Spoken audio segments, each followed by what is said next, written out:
Give me a hand with the rest of these crates, will you, Ed? I want to finish loading the wagon tonight. Sure.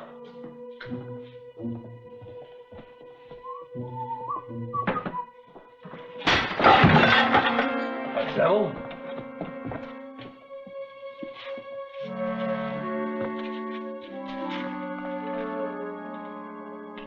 $226 dead men are waiting for you, Salem. Money can't buy you respectability now. Oh, what's that mean?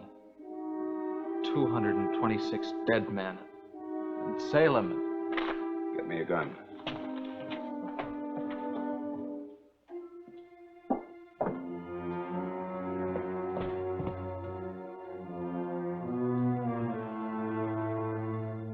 You stay here.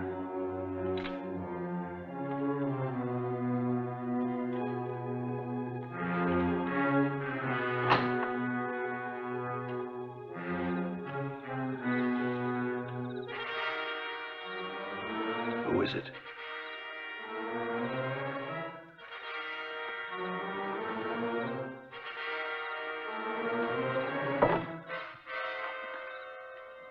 Who is it?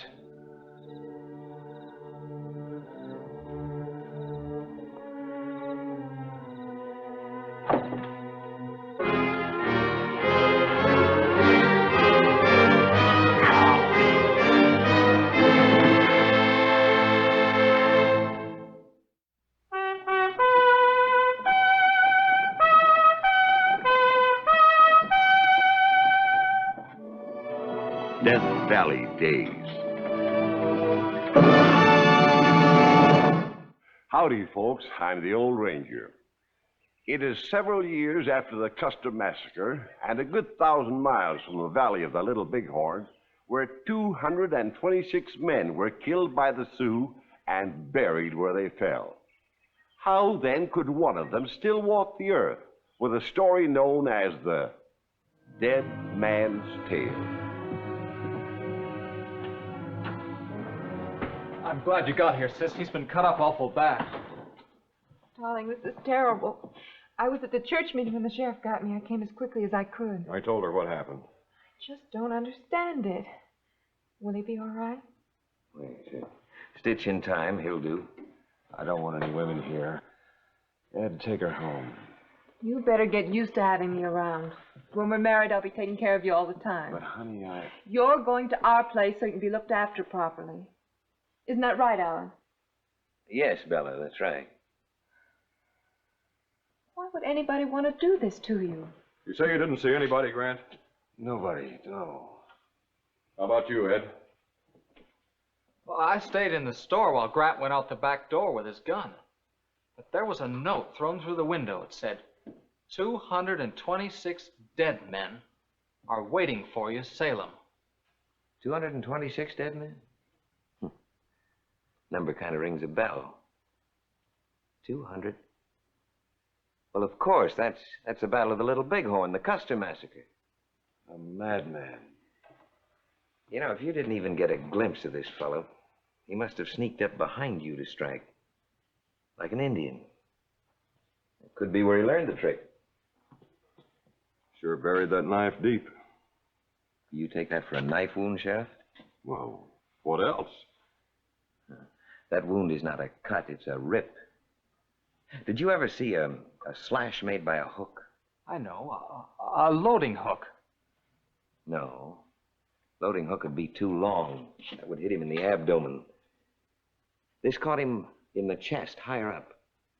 That was a hook, all right, but a small one. A hook for a hand. Well, Mr. Noble came out of that door ready to shoot, and then... What's in these boxes? All the usual stuff. Farm tools, barbed wire, nails, and some shovels. I suppose someone was getting ready to steal the stuff. So why would anyone drop a note about 226 men if he merely intended to make off with some hardware? Well, maybe he was trying to distract Grant. And then just run off with all those heavy cases? Pretty neat trick for a man with one hand. That's only your theory, Doc. I'm not sure there was a man with only one hand. Now, I don't mean to be unappreciative. I left the doctrine to you. Why don't you leave this to me? Well, there's a very good reason, Sheriff. But, I'm afraid it's personal. Personal? What's that supposed to mean?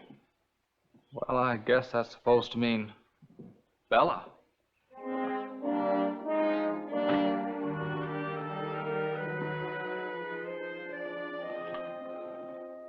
Hello, Bella. Hello, Alan. How's our patient?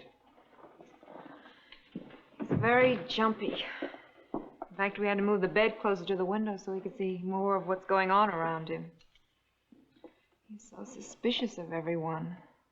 Well, I don't blame him. Why do you say that? Bella, there is more going on here than meets the eye. There is someone in this town who is out to get Grant. Who'd want to harm Grant? He's a good man. Honest, hard-working. Look, I don't know, but I'm trying to find out, and you can help me. Me? How? Well, you're the person closest to him. Get him to talk about himself. His business problems, his past. He won't talk about anything. Bella, how much do you really know about Grant? I've promised to marry him. Well, all right, promise me something. What? That you'll wait till you find out who tried to kill him and why. You might even find out if you're really in love with him. Is that any of your business? No. Except that you have always meant a lot to me, Bella. And you still do. I just don't want to see you make a mistake. Thank you.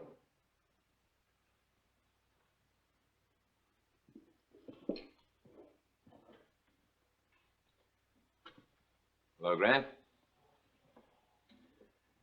Bella tells me that you're acting awfully nervous. Well, I don't like being fussed over by women. Yeah, you need care. I've got things to do. I've got wagons to load, orders to fill. They'll keep. No, they won't. They're important. What, nails, barbed wire, and shovels? If I say they're important, they're important. How did you know it was in those crates? Ed told me. I stopped by your store with the sheriff on the way over here.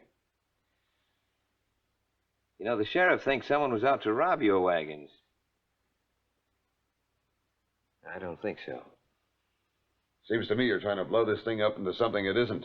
Well, I don't know, but sure keep your gun handy, even in bed. Nobody's going to get me again, nobody. Not even 226 dead men? Custer's men, perhaps? I don't trust anybody. Even you could have done this. Sure. I always keep my hook concealed in my pocket. Well, now, I should have thought of that before. That's the reason nobody has seen a man with a hooked hand in this town. He's kept it in his pocket. Well, he'll be all right.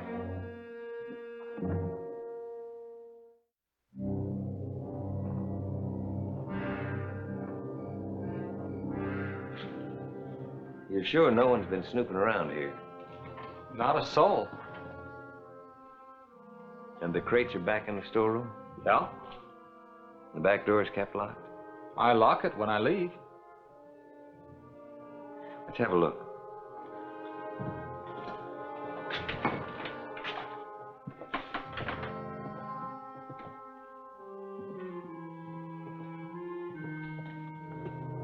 Did you help Grant pack these cases?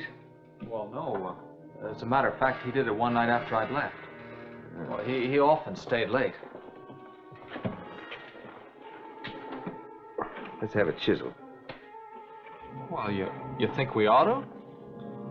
Where is he? Who? The one who calls himself Grant Noble. Well, he's laid up. He met with an accident. He got badly cut up by it. Well, the doc here thinks it was a... Look out!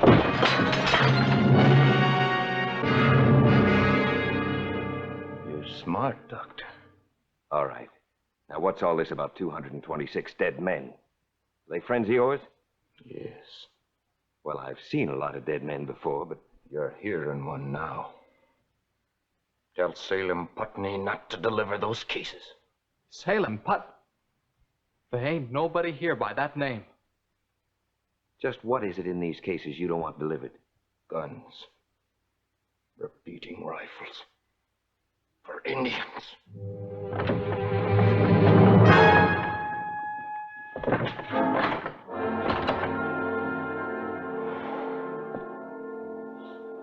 Well, you sure were right about that hook.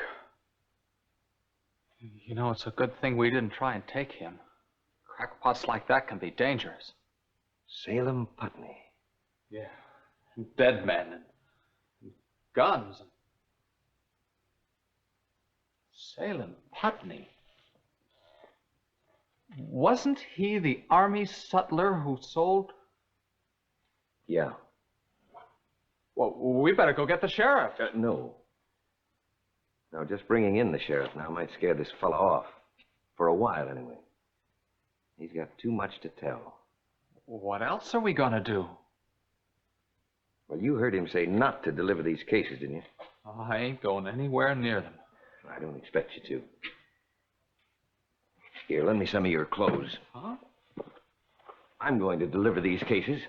At least I'm going to start them out of here. Well, what good's that gonna do? Well, it'll bring our friend around again, and that just might do a lot of good. Well, you aiming to set yourself up for a bullet or a hook?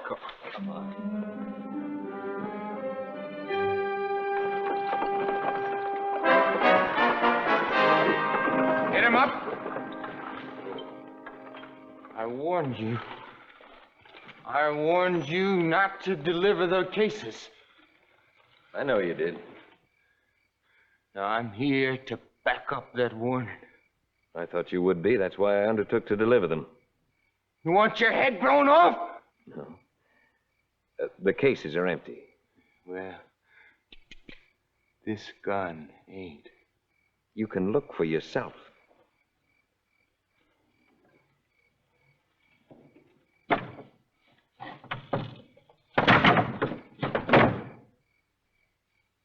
What's the idea of carrying empty cases? I wanted to talk to you About what? about this whole business. How far down the road's the sheriff? Sheriff doesn't even know I'm here. I'm acting on my own. Kind of nosy for a doctor, ain't you? Well, there's a woman concerned. Who?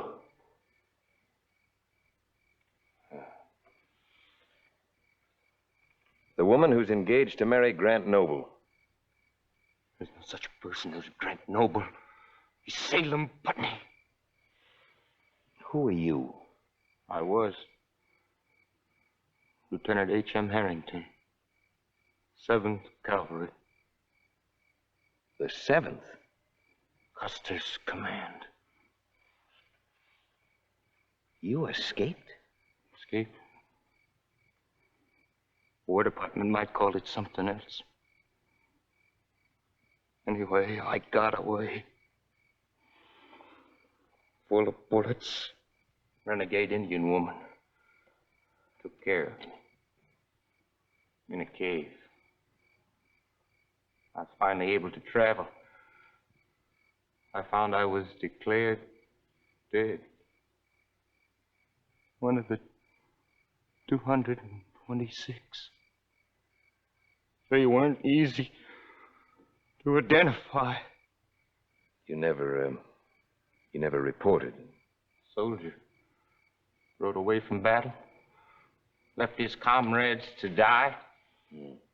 Many's the times I wish I had died with them. Next best thing was to find and kill the man responsible.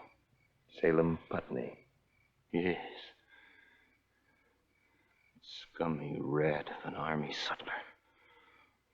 Smuggling rifles to the Sioux. At the same time, he was selling their government rations to the whites. Sioux left their reservations. They had to hunt for food.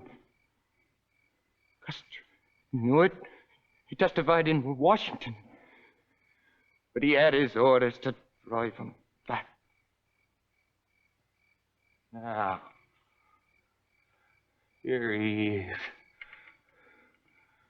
Doing the same thing. Another name. Smuggling firearms to Indians! Look, what makes you so sure that Grant Noble is Salem Putney? I knew Putney on the Sioux Reservation. You emptied those cases. You saw the guns. You believe me. Yes. Yes, I believe you, and so will the sheriff. But that doesn't give you any right to kill a man. He deserves worse than death. All right, you know what that would be for him? The one thing that would destroy him completely? For the woman he is engaged to marry. His one chance at respectability. For her to find out the truth about him. You'd be getting off easy.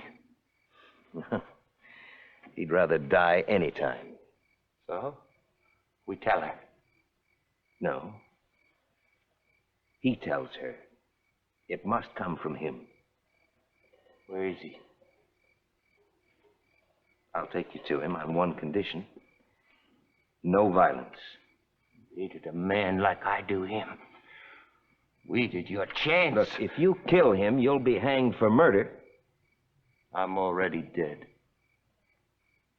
You won't tell me where he is. I'll find out from that dumb clerk he is. Ed. He'll talk. Yeah, he may have talked already. Come on, we haven't any time to lose. Come on. Why, he even talked like he came back from the dead. Tell Salem Putney, he said. Salem Putney? Well, you know who he was. No. Sure you do. It was in all the papers a few years ago. Big scandal, a Washington investigation.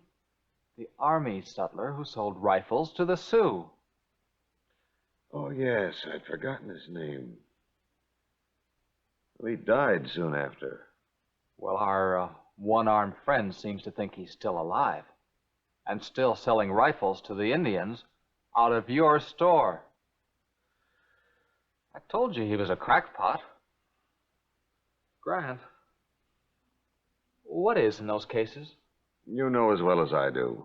Well, I didn't help you pack them. It's hardware. Now, what are you going to do? I'm going over to the store. Now, Grant, you can't. You ain't strong enough. There are some things I've got to check. Now, where are my shoes? Bella said you was to stay put here until the Bella is out. When she comes back, you tell her I've been asleep. Oh, but Grant, I can't. Please, get my shoes.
Open the door.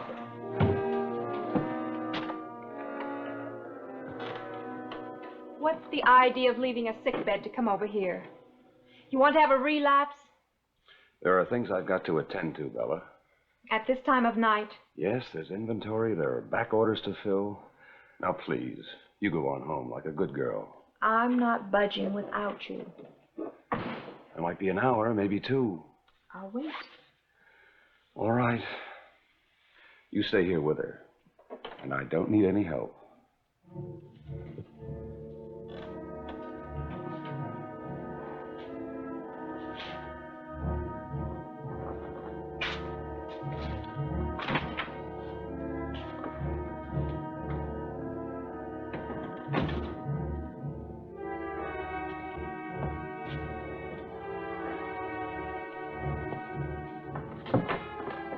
Where are you going, Salem? Who is it? Put that gun down. What are you after breaking into my store? I could put the law on you. What is this? Grant, who's here? Alan. Grant? His name's not Grant, ma'am. That's the one he hides under. Tell her who you really are. He's out of his mind. You won't tell her. There's 226 dead men could. Salem, Putney. Shot an unarmed man. He was armed. That hook. Ed, give me a hand. Grant. He was going to kill me. He tried it once. You know that. Hold his head. Doc? It's bad. Keep me alive. Long enough. Bella, this is no place for you. Take your sister home, Ed. I've got to know. Later. Are you Salem Putney? Bella, he wants to talk to you. Don't go near him.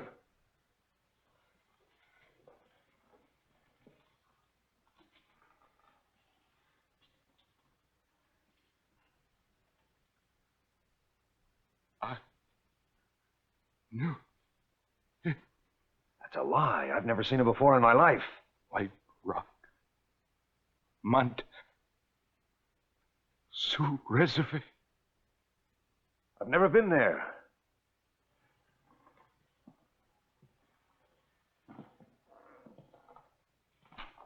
Well, what about the picture? Picture. Of you and your wife. The Sioux squaw you married. We were never married. Grant! Don't be foolish. Move.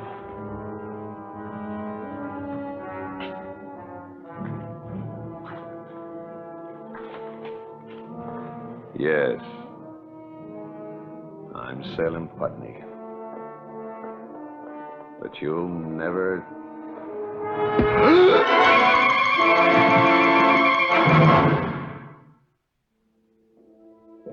You still haven't told me how you happened to be there. Well, I just figured that'd be the first place he'd head and hide the evidence. And luck was with me. Well, they're both better off. Much better. Where's the picture? Picture? Oh, you know, there wasn't any picture. That was just a shot in the dark. But it worked. I'm very grateful, Alan. Just wish there was some way I could show it. Well, there is. And someday I'll tell you about it. And so, in one man's tortured mind, at least, the deaths of Custer and his men were avenged. They sleep today where they made their last stand, on a high ridge above the Little Bighorn. Now, here is a picture of the battlefield cemetery with its white markers, under the big sky of Montana. Many of you have probably visited it, for today it is one of our national monuments.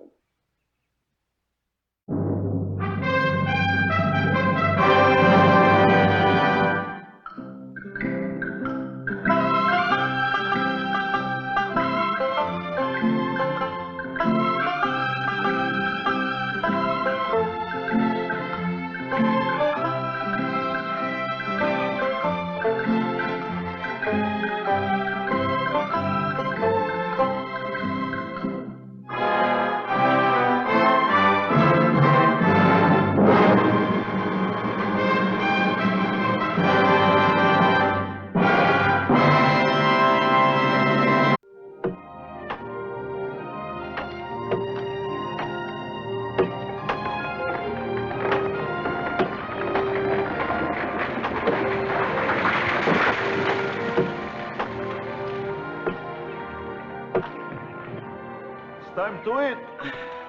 Oh, wait.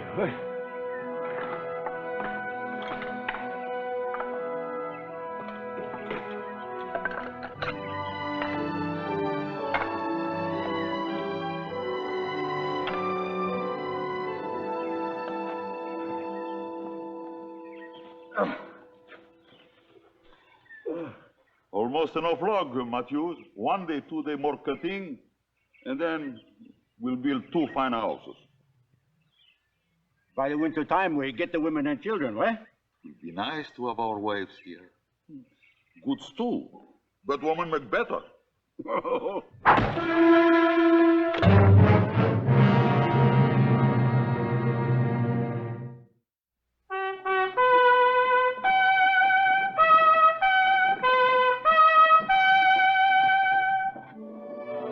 Death Valley Days. Howdy, folks. I'm the old ranger. This is the Oregon country, unsettled, wild, and free in the early fall of 1842, when Oregon was a pawn in the struggle between the powerful Hudson's Bay Company and early American settlers. The issue of who is to rule between the United States and the British Crown had to be settled, and for all practical purposes it was, when one American, Joe Meek by name, shouted, "Who's for divide?" The Ain't Bannocks, the Cayuses, calling them a war party. A couple of hours ago. They must be after us. There ain't no settlement around here. Of course there is. I can smell a campfire. I don't smell nothing. About 4 miles, north by northwest. You just got a niggling nose, that's all. How you expect me to smell a campfire 4 miles away with you standing next to me? Come on.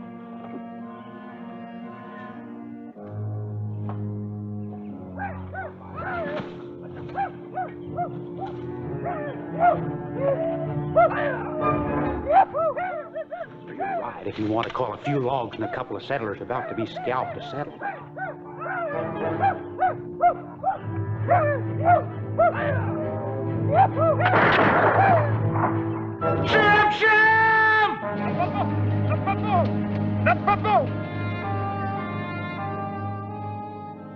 We owe you much, Joe Meek. Don't thank me, Lucy. Thank my rifle gun Sally here. You know, that ought to be a lesson to both of you, and to him, too. He's always thinking of building himself a cabin and settling down. My, just look at it. Measuring himself for a coffin. It is not too bad. There is not too many Indians around. Oh, them 4 Indians was a small hunting party from way west of here. Someday you will settle down. Nice cabin, wife. Me settle down? Only roof you ever gonna find over my head's these here treetops. Sally here's the only woman in my life. Eventually, I'm building, too. See, Joe, even your friend will build. Slim, you're the lionest mountain man I ever did know. No, I mean it. I got my eye on a nice piece of bottomland over in Willamette Valley. Bottomland? Dang, if you don't sound like one of them dirt farmers. Well, that's just what I aim to be. I'm going to put in my claim right soon now. But when they settle whose land this is, British or American, this wilderness is going to be mighty valuable. You're going to see thousands of settlers and hundreds of settlements. Settlements? You know how I feel about settlements, Slim, and them good-for-nothing dirt farmers. Well, if that's what you aim to be it without me. Doggone it, boy, you serious? I sure am. Come on, Slim, this ain't no place for you. You getting crazy ideas. Can you use a third hand to help you building? You help us, we'll help you build your cabin. Slim, after all these years, why, I just can't believe it. Well, this ain't no place for no self-respecting mountain man. He will come back by and by. Someday, maybe. Hey, what means that Shiam y'all are there? All the Indians call Joe Meek that. Means man of the mountain. There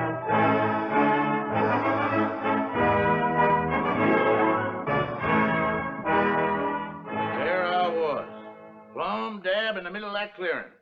And up yonder in them piney woods was 3 bars, staring down at me like I was the first meal they'd seen in a week. 3 bars, Joe? Of course there was 3, and all of them ready to pounce. And you know what?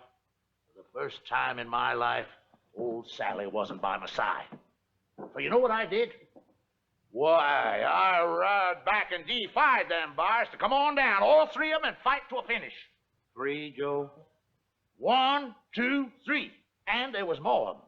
Back in the woods there, watching the goings on. I know they was there. Come on down, you ignorant critters, I hollered up at them. Well, that made 'em good and mad, and they come down to me all at once. Why, I just stepped aside as nice and limber as one of them fancy French dancing masters.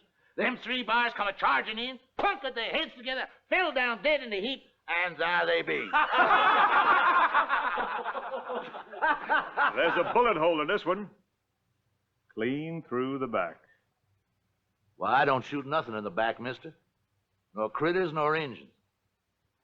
But you did hunt them in Hudson's Bay Company land. You don't deny that, do you? Whose land? You're on Her Majesty's soil when you walk through these forests. And we have laws against private hunting and trapping. Oh, good afternoon, Mr. Kittredge. This man has broken the laws against private hunting and trapping. Me? Well, I wasn't a-trapping and a-hunting. Them 3 bars just naturally discombobulated themselves. Now, I wasn't about to let Her Majesty's forest get all cluttered up with tasty bar meat, was I? No, sir. I skinned them critters, had me some bar steak, brung in them 3 pelts to do some trading. Coffee and salt for myself, powder and ball for Sally. That's my rifle gun. I am John Benjamin Kittredge, Her Majesty's factor for Oregon country, Mr. Meek. I represent the law in this territory, and I am holding you for trial. Bind him. I said bind him.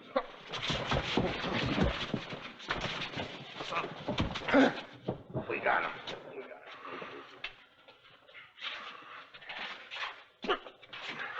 What in tarnation's this all about? You destroyed the Queen's property without authorization. In my territory, that is breaking the law. By the authority vested in me by Her Majesty's government, John Benjamin Kittredge, factor, do hereby declare this court now open. God save the Queen. God save the Queen. The evidence is here. Defendant admits guilt. I don't admit to nothing. I brought peace to Oregon by a solemn pledge that only Indians would hunt and trap on my lands. You have violated that pledge. Your act could have stirred up a massacre. Your lands, Mr. Factor. You stole them Injun lands, and you didn't give nothing for them. Nothing but the right to hunt and trap, and they had that before you got here. Those woods are free for all of us. Not as long as I say they aren't. And I say they are not free. I could hang you, Meek, as an example to others. And if you were a British subject, I would. I don't know what you are. You're a man without any kind of allegiance to anything. Except yourself, I suppose. Well, we don't want your kind in Oregon country. You telling me I can't hunt and trap as much as I please? Settle down to farming, and I can offer you the protection of the crown. I can give you seed, tools, and food on credit. But hunt just once, and I'll hang you.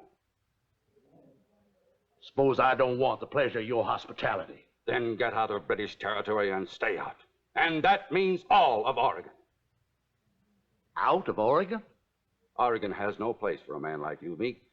Settlers, home builders are what we want. Free the prisoner.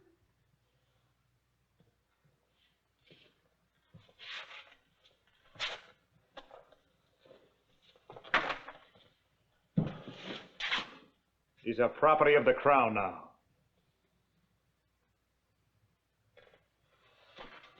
Big Joe Meek. Big mountain man.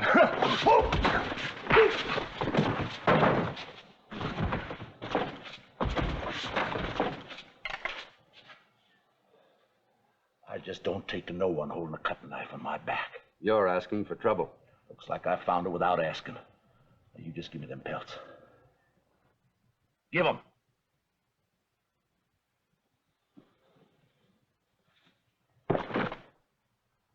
First man puts his head through this door, I'm gonna blow it off. We won't be that foolish. But I warn you, this is open defiance of the crown and punishable by death. And as of this moment, there's a price on your head. You just better make it a big one, because I'm gonna make it mighty tough to collect.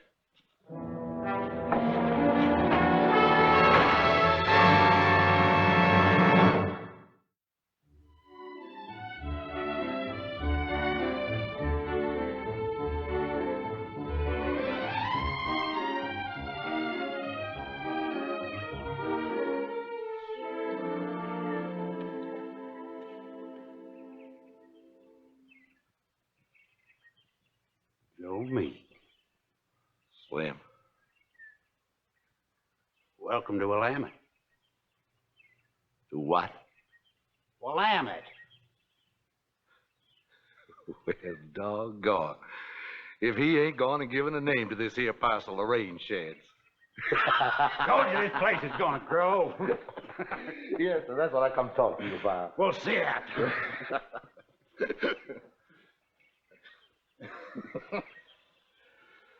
Well, Slim, just what's the political situation in these parts? What'd you say? I mean, how does a man go about voting against Kittredge? You mean voting for the United States? Well, I guess you could put it that way. Well, you was never interested in highfalutin matters like politics. Well, I'm interested in being a free man, ain't I? In doing what I please and respecting the rights of others and still be free. Now, that's politics, ain't I? Well, you're doggone right it is.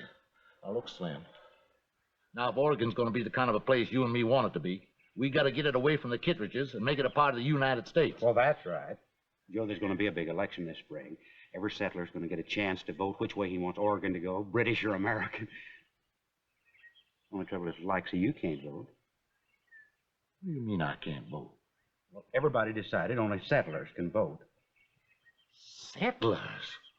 Why, I've been here in Oregon longer than any of them. Now, Joe, everybody agreed, British and American. Only settlers are going to have the right to vote. That's a fact.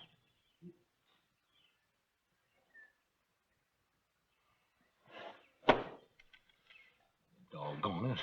I'm going to build me a cabin. I'm going to settle down. I may even farm. You mean that?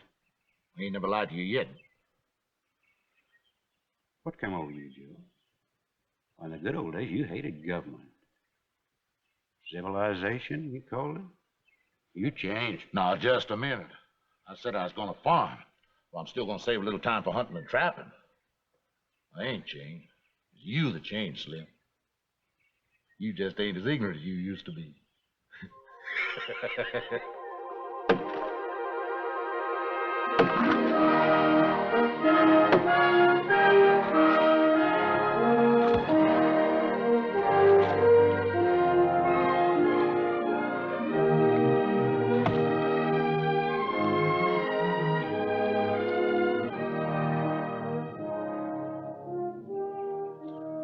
Not bad, Joe. It's not bad at all.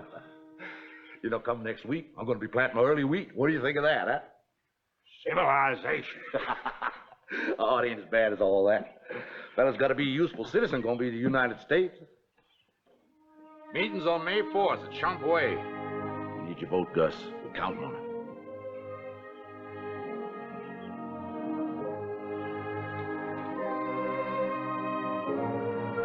Dave, your vote counts at Champaway.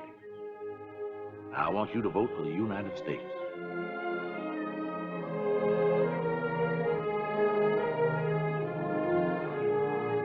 Of course, there's advantages. For one thing, no corporation can hold land. That means no company can. Only an individual can. Then they got something called habeas corpus. That's mighty important. It means no man can be arrested without a fair trial. I've tallied them 3 times. We're 1 vote behind. We need 2 votes. How about those 2 new settlers at Dallas Mission? Oh, I counted them for us. I'm pretty sure of them. Wait, there's 1 chance we can pick up 2 votes at Fort Victoria. That's British settlement. Lucier and Matthew, they'd be hard to reach, but if we could get to them. I can get to them. You don't know Kittredge. He'd yank their tongues out if he thought his people voted against him. And you'll never get through. He warned you. There's a price on your head. Whatever it is, he's overpaying.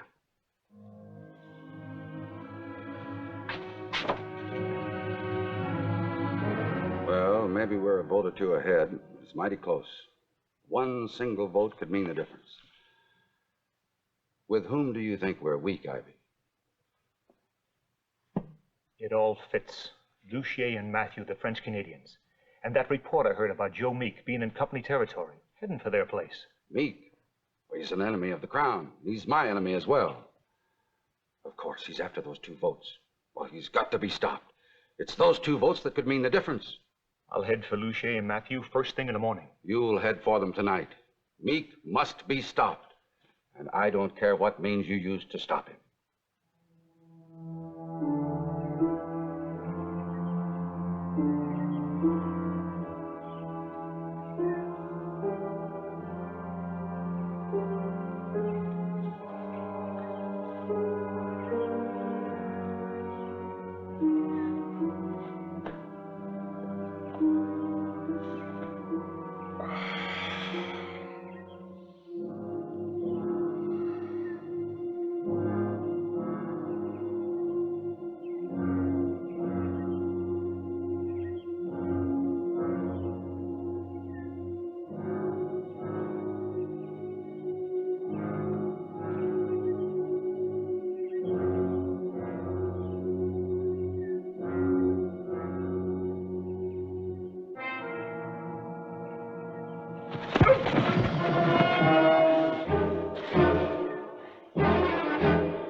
What are you going to do?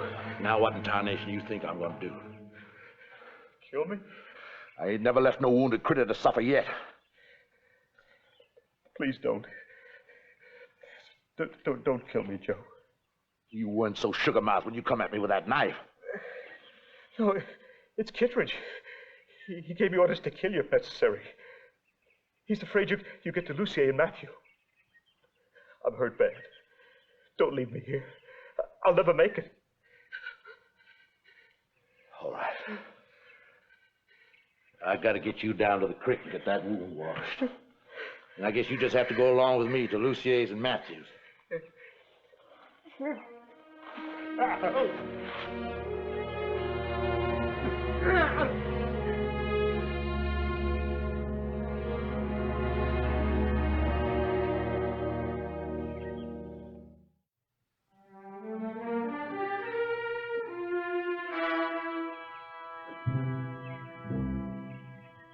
Hey, Lucier, Matthew, you old bushwise, come on out. It's me, Joe Meek. It's Joe! Joe, me! Hello, Joe. Hello, Joe. You're from Mr. Kittredge, the factor at Fort Victoria. Yeah, had himself a little accident. Now, him and me don't exactly see eye to eye on what I come to see you boys about. I want you to vote for Oregon, joining up with the United States. But we are British subject, Canadian. That is right. Do you not think so, Mr. Ivy? You got something to say, go ahead and say it. Mr. Kittredge expects you to vote for the Crown and the Hudson's Bay Company. We've been giving you implements, seed, and food over the winter. Credit and protection against the Indians. That is the truth. The company mighty good for the settler. What do you say, Joe? What you offer? Well, I ain't so good with the words, but I know what I think is important. It's freedom. Now, I know that don't stack up against seed and a plow and flour on credit in the wintertime. The way I see it's this. There's a lot of fellas died for it. That makes it pretty good and pretty important. Now, in the next few years, there's a lot of American settlers coming out west of Oregon. You ask any one of them, neighbor, what's this freedom? Most likely he can't tell you. But you just try and take it away from him. And he's going to give up his life for it. I know I'd give up mine.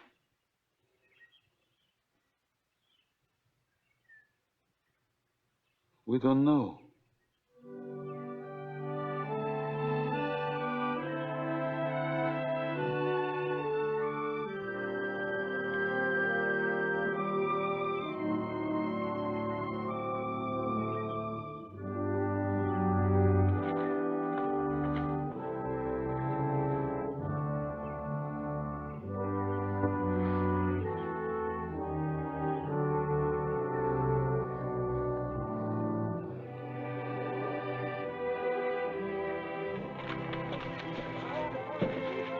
Will!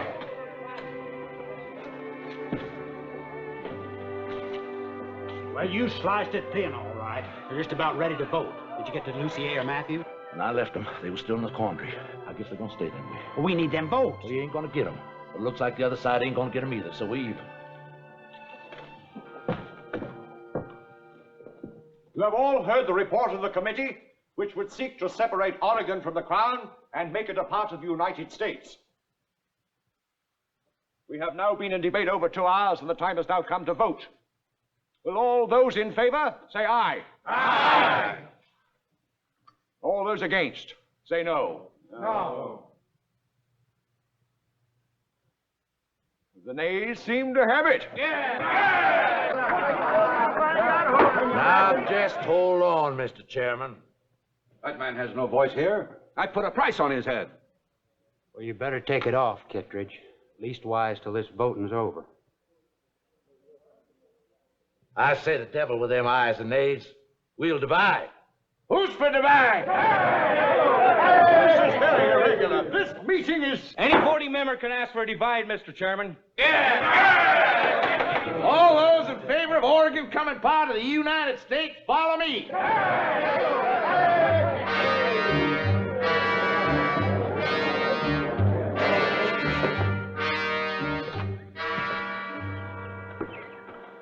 That's Whitfield of Salem. Our last vote. Counting you and me, that's 50. And if the chairman casts the deciding vote the way I'm sure he will, we lose. Well, gentlemen, we have 50 votes without mine. How many do you have? Well, counting Joe You can't count him any more than you can a cayuse or a stray dog. He's no real settler. There's a land deed to show Joe Meek is a bona fide settler just like the rest of us. In fact, Mr. Kittredge, you bought some of his spring wheat. Mr. Meek is a matter of no importance. Even including him, I figure that you have 50 votes. We have 50 votes. According to parliamentary procedure, I cast a vote to break the tie, and I shall therefore declare that the Oregon Territory will be... Wait a minute!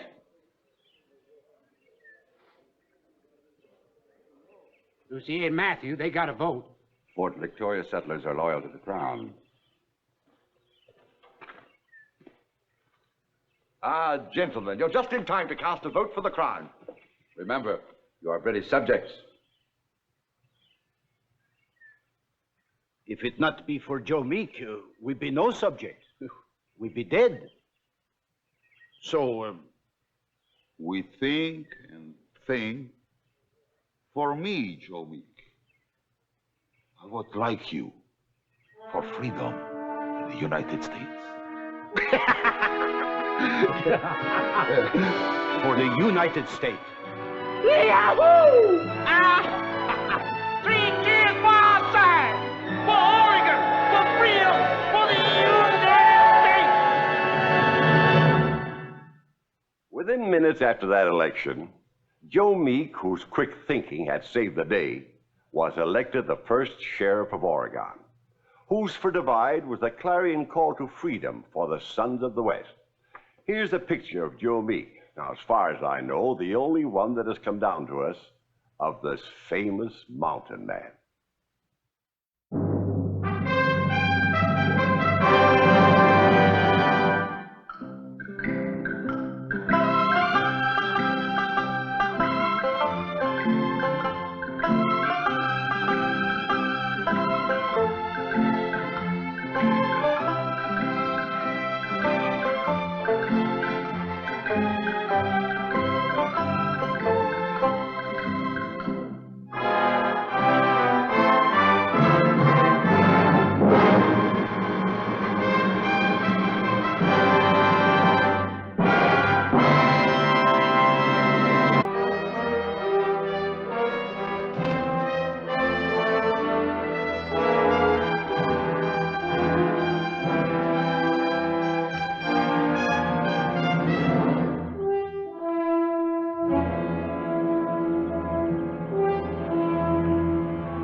No one's going to cross over this point. I can tell you that. Yeah, it don't look no different to me.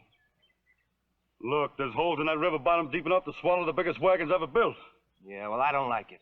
We might not be able to handle a wagon train as big as that one coming. Why don't we try it out on a small outfit to begin with? You going to start giving orders, Link? Oh, it ain't that, Mike. It's just that I thought that Look, maybe... I did my thinking before I bought the dynamite. Now, these people, they belong to some crazy religion, doesn't believe in carrying guns, eh? Now, they either do what we say or they get caught like rats in a trap. Like water rats, huh, Mike? Yeah. Yeah.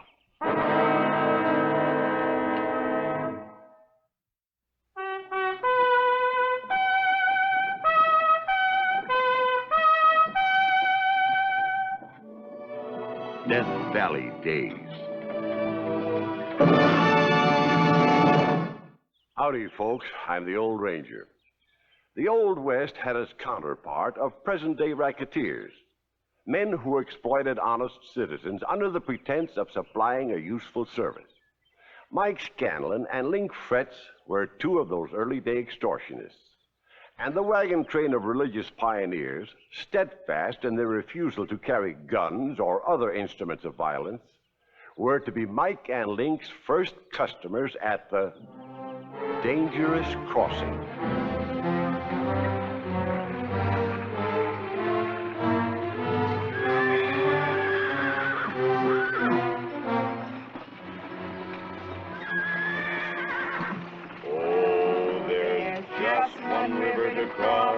Just one more river to cross. We'll haul our sails and brave the gales. There's just one river to cross. Oh, there's just one river to cross. Just one more river to cross. We'll reach the banks and then give thanks. There's just one river to cross. This river we're approaching now, Brother Nathaniel, dost thou think it will be the last one? Oh, there's always one more river, little one. But surely when we reach the promised land. All our rivers aren't made of water, Naomi. Once we find the right spot, we'll have to clear the land, build houses, and then I guess we're going to have to find a couple of fine, upstanding young husbands for you and Sarah, huh? Nathaniel, thy laughter will be heard by the elders.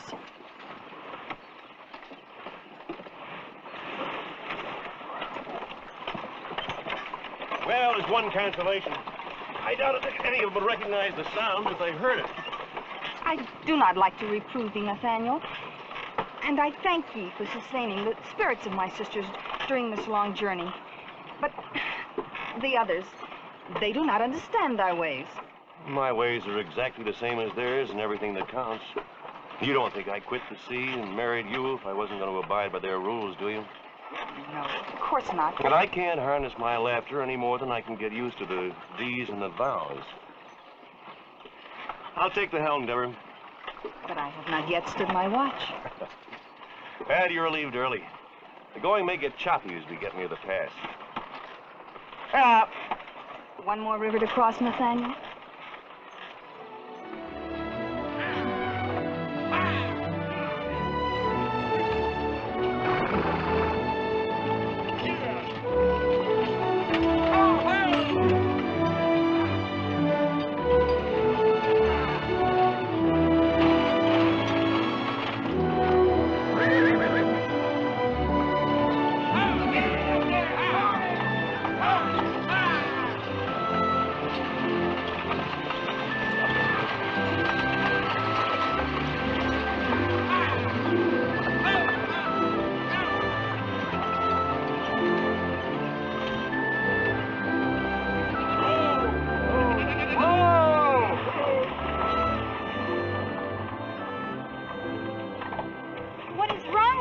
I don't know, but I'll find out.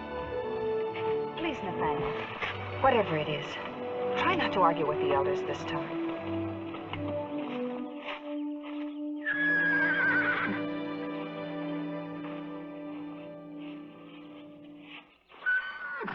That plainly indicates the river crossing upstream. The sign points downstream, Brother Walt. This map's exceedingly old. Many things could have changed since it was drawn. Many things have changed. The old crossing's no good anymore. Currents or something hollowed out the river floor. Well, there's a nice safe ford downstream a bit. We graded out the approach and filled in the holes. You're more than welcome to use it. Oh, thank thee.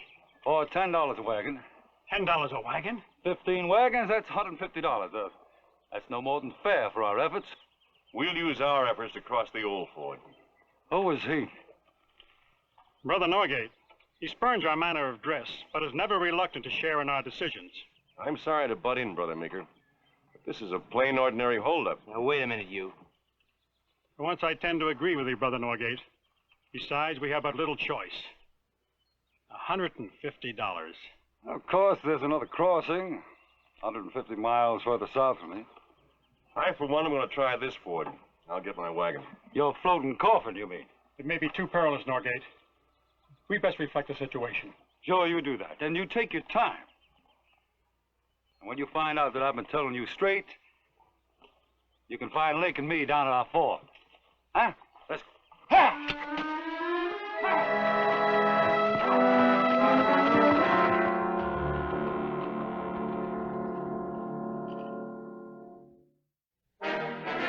They coming? They'll be here any second now. That hothead lose his wagon? It took 20 of their best men to pull him out. Listen, I still can't see there's so much per wagon stuff. Now, I say shove a gun in their ribs and take whatever they got. We are not criminals, Link. We are businessmen. Yeah, I know. You don't know anything. Your way, every lawman from here to California be gunning for us. My way, nothing can touch us. Nothing. Well, these birds may not be as easy as you think. I will have the good brethren doing exactly what I want. Now, you watch me, and you will learn a little something.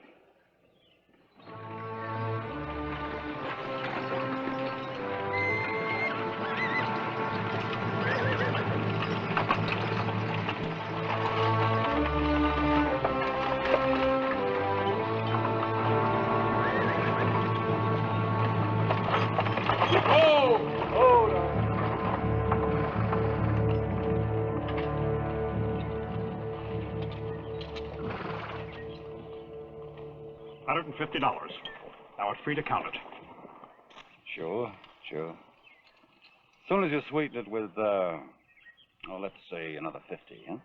But thou quoted a toll of $10 a wagon. Under what guise doth thou now demand further tribute? Well, that's because you took so long making up your mind. We've been hanging around here pretty near all day waiting for you. And time is worth money. But I doubt there's $50 more cash amongst us. We've invested most of our money in farming tools and seed grains. If you'd be willing to accept our labor or good. Don't you realize it's impossible to deal with crooks? Now, you were the one who wouldn't take our word about the old crossing being no good. What's your worry this time? Because if we do manage to scrape up $50, you'll have another demand. And what warranty have we that this crossing is any safer than the other? My personal warranty, madam.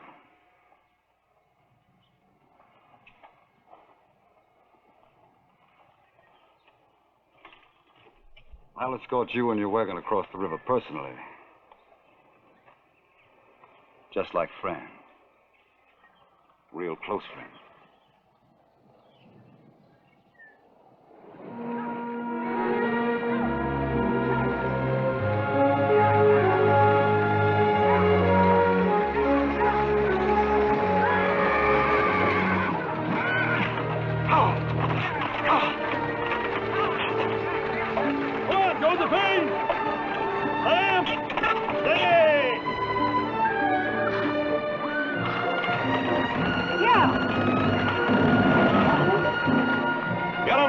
Bog down. I can't. Give me that whip.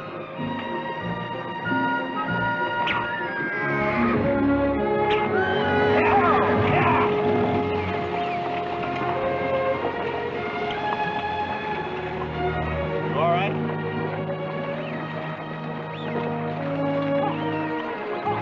Yeah.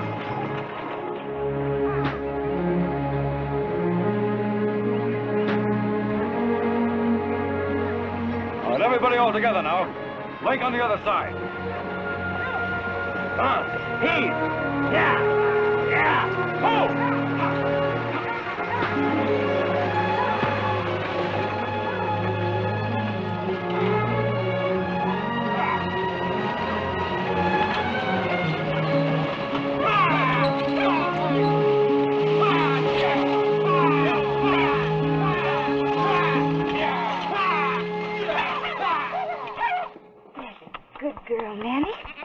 That feel nice? Well, the last wagon's ashore. All safe and sound, just like we promised. I suppose we must thank thee for thy help. Well, we didn't want the little ladies to think that we were as black as your husband painted us. Yeah, I guess we all make mistakes. In fact, you probably made one crossing the river without any provisions. Yeah, I'm getting hungry, Mike. We ain't had nothing to eat all day. Sure. We could ride down to a little restaurant about 150 miles south of here. Well, you're more than welcome to share what we have, providing you'll settle for homemade beef stew and fresh-baked drop biscuits.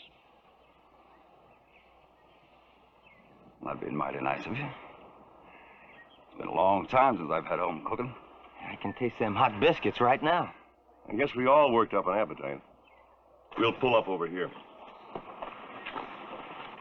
But the train's encamping over there. Deborah, it's closer to the water. We won't have to carry it so far.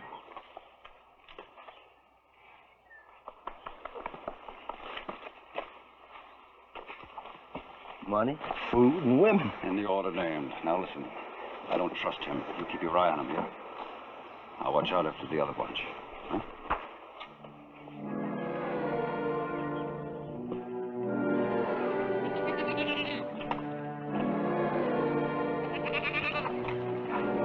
Why must we separate ourselves from the others? So I don't have to answer questions? About why thou expects me to prepare dinner for thieves who've robbed us of everything we've had. Deborah, just do as I say, please. Hey, up.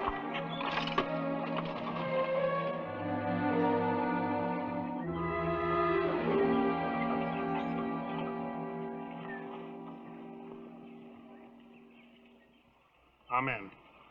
Did you know that Brother Norgate invited those thieves to share dinner? Who? Those men who robbed us. No. Sister Morgan overheard him.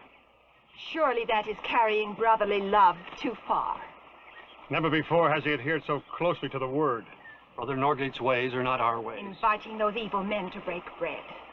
And with 2 unmarried women in their party. We will say no more on the subject until we have eaten and rested. And if the elders concur, I will inform the Norgates they must leave the wagon train and proceed from this point alone.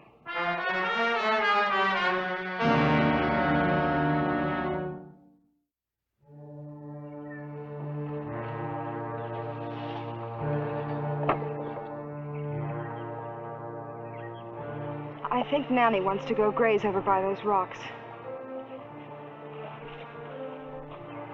Even a goat can't stand the atmosphere here.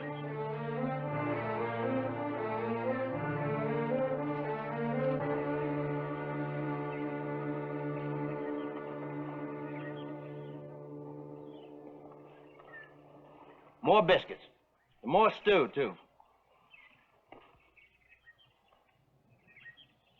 Please. He's trying for some kind of record. Well, it's best to eat hearty before you get the bill. The bill? Yeah. You mean you expect us to pay for this grub? Yeah. Seeing as how victuals are pretty hard to get out here in this wilderness, I'm afraid the price is going to be kind of high. How high?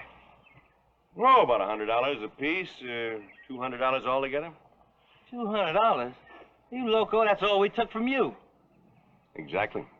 You know, Norgate, we'd be tickled pink to pay him. But that'd be bad manners. After all, you invited us. Yes. We invited you to share our food the same way that you invited us to use your crossing. Maybe so. We warned you in advance that you'd have to pay. Yes, but you didn't trust us to pay later. I trusted you. Sure, so I'll ride back to town and try to get some money from my banker, huh? Yeah, we'll owe it to you. Where are you going? Going with the wagon? Something you want? Get my concertina. I thought you and Link might want to finish off your meal with a little music. Price the same, with or without. In that case, we'll do without. Give this fire a stun, Norgate. This stew ain't as warm as it should be. And when it's good and hot, I'll have some too.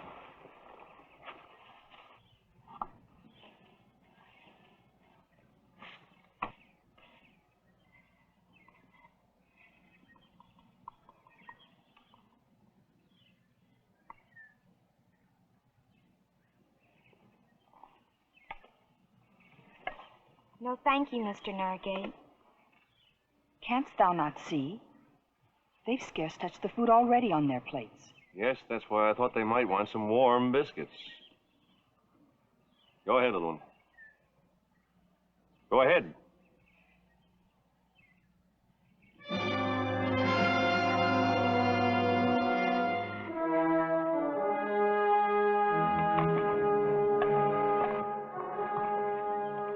Where are you going? Not very far.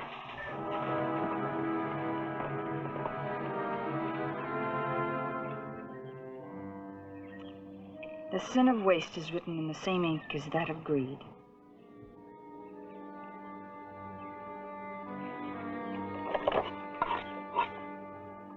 Perhaps Nanny will compensate for our lack of more pigs.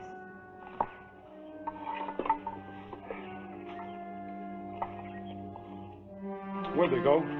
Who? The girls. Yeah, where are they? This some kind of a trick, Norgate? Trick? No, it's no trick. They probably went down to the water to go bathing. You keep an eye on him. While you go angling for mermaids? When you want him watched, you watch him. Yeah, I guess he's harmless. He don't dress like them others, but he's no different from them. Come on. Maybe I can help scrub that little one's back, huh? Yeah.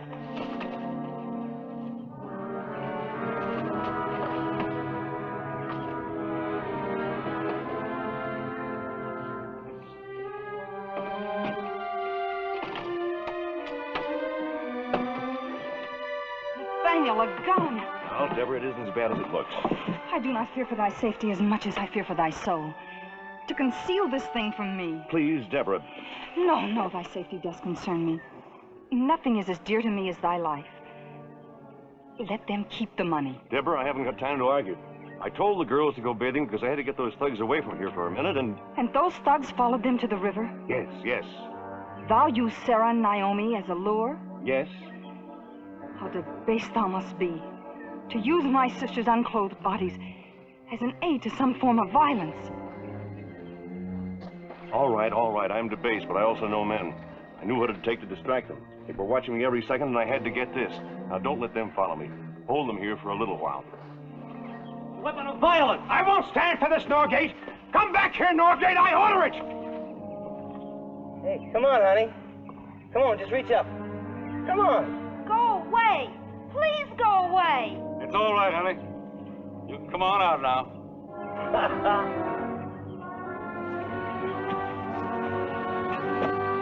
I wouldn't try drawing. Now, you can only get one of us with that old relic.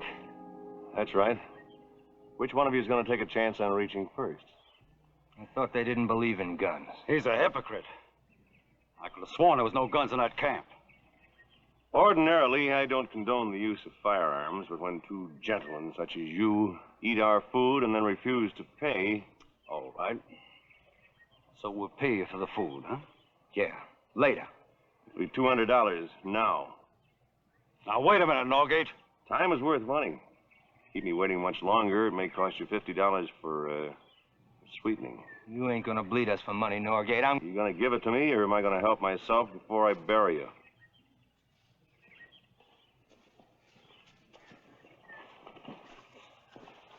All right, give it to him.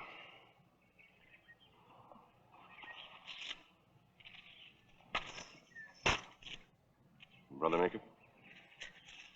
Get their horses. They're going back across the river. Now, take off your guns.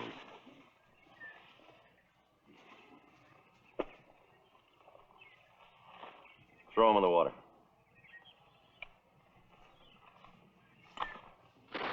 Now, when we reach the next settlement, we're going to report your little enterprise to the authorities, so I advise you to keep on going as far and as fast as possible. Let's go.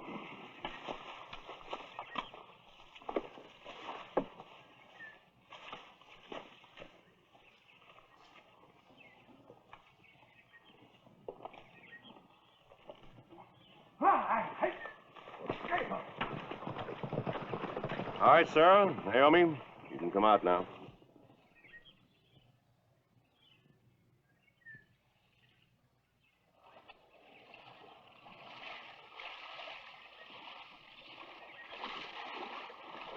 Oh.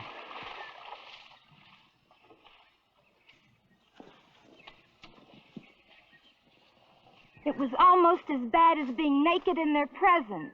They're thinking that we were. Mr. Norgate's strategies and methods are open to considerable debate, Miss Sarah. We're grateful for the return of the money, but the ends do not justify the means, Norgate. Well, I've always been taught that the paying of a tribute is just as great a sin as the levying of it. True, perhaps. But surely thou can find no justification for concealing from us this instrument of destruction.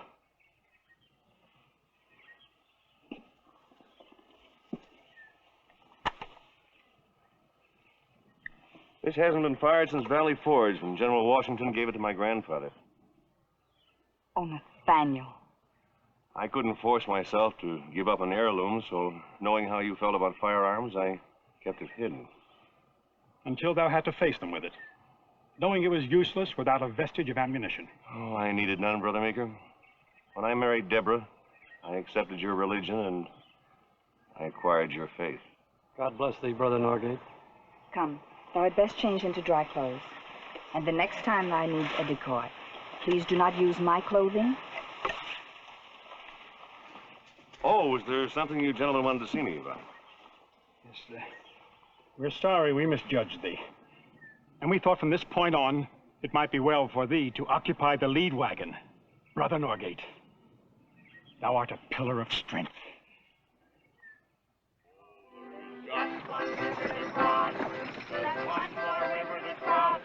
We'll haul our sails and brave the gale. There's just one river to cross. Just one river to cross, just one more river to cross. We'll reach the banks and then give thanks with just one river to cross.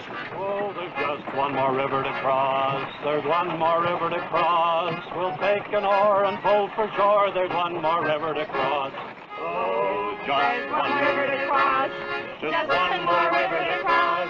We'll reach the banks and then give thanks. Just one more river to cross. Mike Scanlon and Link Fretz were later arrested, tried, and convicted of extortion. As for Brother Norgate and the rest of the wagon train, well, they settled in northern Arizona, where they made two valuable contributions to the growth of the Old West: progeny and faith.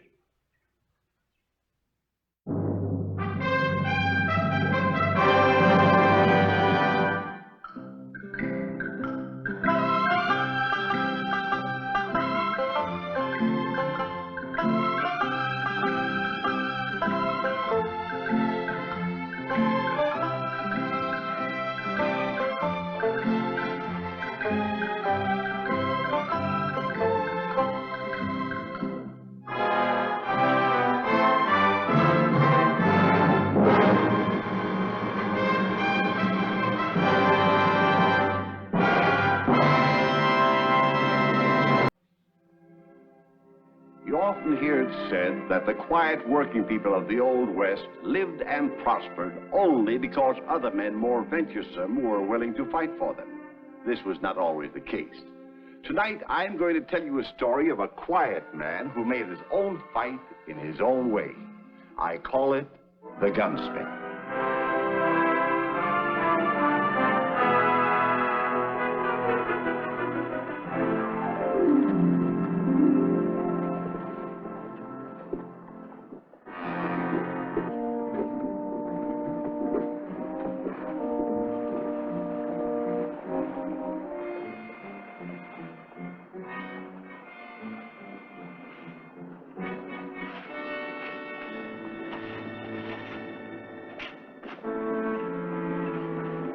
Alex, come over here. Something wrong? Unless something's wrong with my eyesight. That's Buckskin Frank Leslie. Are you sure that's who it is? I never seen him. I have. I seen him do his fancy shooting act up at Denver. Alex, I don't like this. His being in town don't have to mean anything. No. Well, here comes Mary. And the way she looks, she don't like it either. Oh, Alex, I'm scared. I know, I just saw him. Come on inside.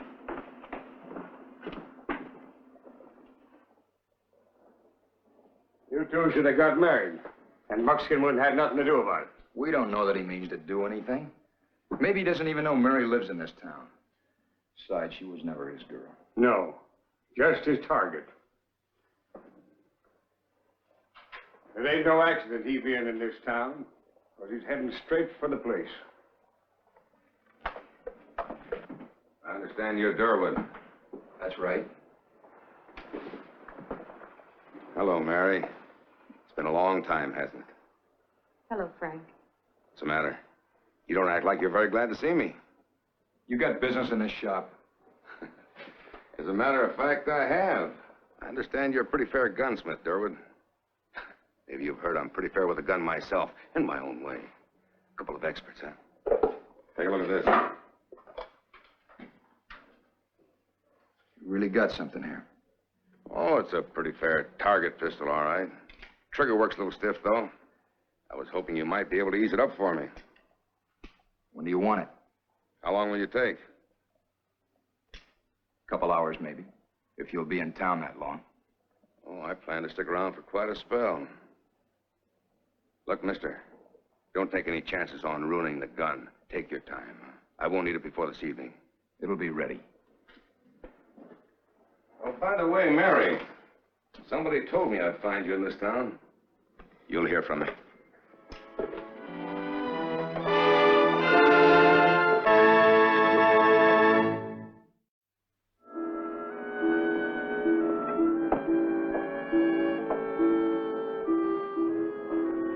Good afternoon. Aren't you going to say anything to me? I was just locking up. I'm on my way home. Yes, I know. You won't open up again until this evening. You know, I was thinking maybe we'd take a little ride and talk things over. No, I can't. Of course we can. I rented the rig especially for you. Now, you wouldn't want to let a little thing like that go to waste, would you? Frank, please. Get in the rig, Mary.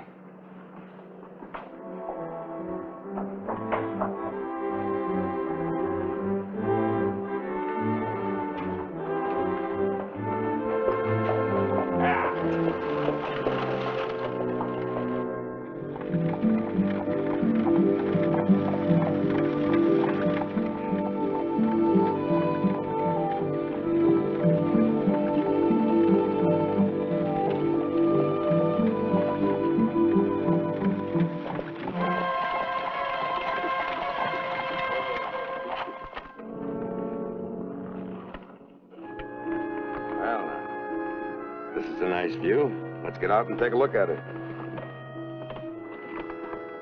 Come on. I said come along, Mary.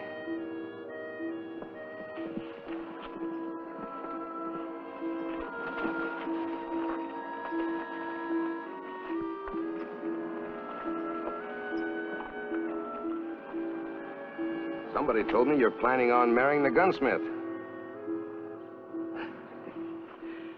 You know, you haven't said a word to me since we left town. But I don't mind, because I got a lot of things to say to you. Like, why did you run out on me last year in Tucson? I couldn't stay. Not after I saw you kill that man. The jury called it self-defense. I didn't like you running out on me. You might have known I'd find you. Now that you've found me, it's not going to do you any good. Because I'm through.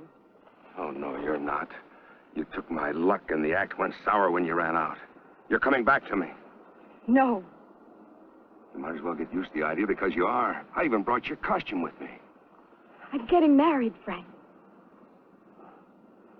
You know why I shot that fella in Tucson? No. Because he was interested in you, Mary. And I'd do it again. Do you hear me?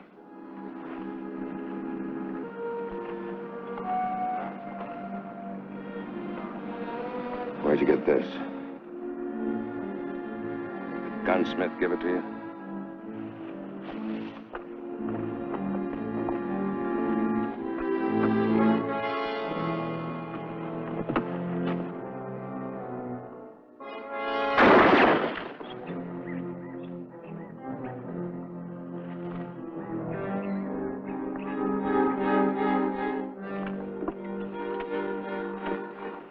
You could have killed me. Yes, I know. Now, if you want to keep that gunsmith alive, you better tell him you're not going to marry him. That you're coming back to me in the act.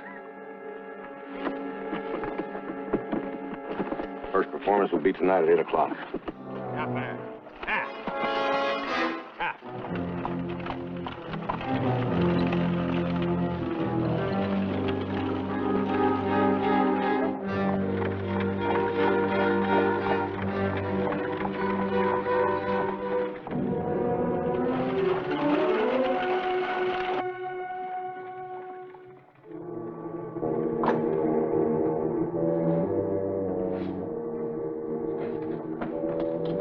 I came by for my gun. Is it ready? I just now finished. Let's get it. What's she doing with you? Let's get the gun. There you are. That ought to cover it. You got change coming. Keep it. I'm assuming you did a good job on this. You better hope you did. If you think anything of Mary. Now, what's that supposed to mean? Say, old-timer, if you'd like to see some fancy shooting, come over to the Crystal Bar tonight, 8 o'clock. Got my old partner back.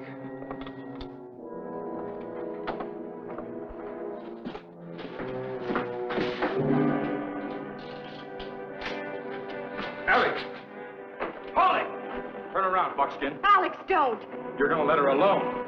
You're making a mistake, friend. You're gonna let her alone, do you hear me? Did you hear me? You're making a big mistake.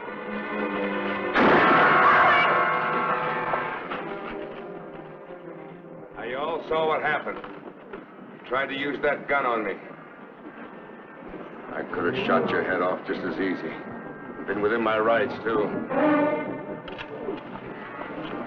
Yeah. You're bad hurt? And now you know, son, that you haven't got a chance with a man like that.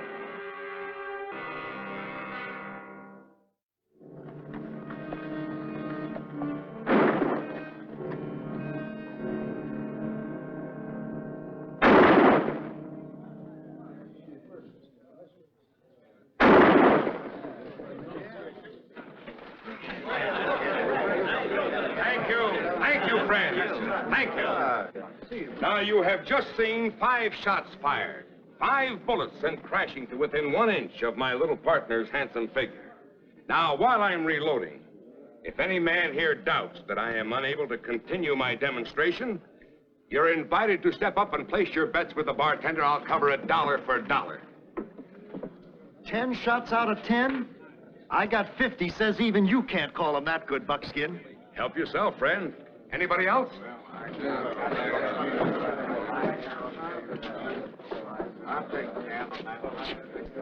Well, mister, looks like you got quite a party going here. Sure does. Is there some concern, Marshal? Depends. Ask Mary what she thinks about it. We're just going to. How about it, Mary? Had enough? It's all right, Marshal. None of my put in then. Sorry, Alex. But I still think I'll stick around. Sure. Watch close. Get some pointers. You watch close. I always do, Marshal. Are all bets down? Yeah. I thank you, gentlemen.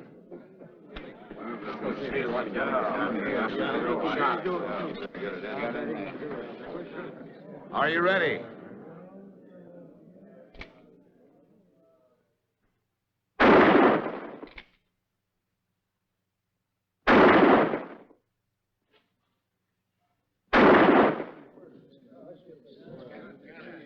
Can't these fools see that that poor girl is scared to death?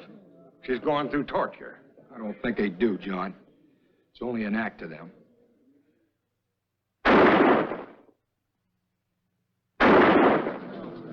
10 shots, gentlemen. That's it. 10 shots. I'll be darned, Buckskin. That's the best shooting I ever saw. I thank you, friend. Now, I'd like to remind you all there will be a special performance tomorrow afternoon at 4 o'clock. Monday, I'm moving out, taking the act over to Albuquerque, so I'd appreciate it if you gentlemen would spread the word. Marshal, would you see me home, please? Sure thing, Mary. Go ahead, kid. Get a good night's rest. You've earned it. The drinks are on me, gentlemen.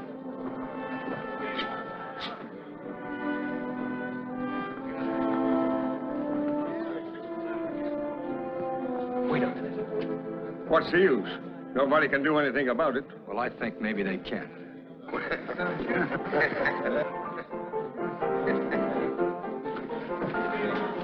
Ah, you saw some pretty fancy shooting, didn't you, Derwin? That's right, Buckskin. I sure did. And no complaints from Mary. Well, I never did like a bad loser. I sure don't want to be one.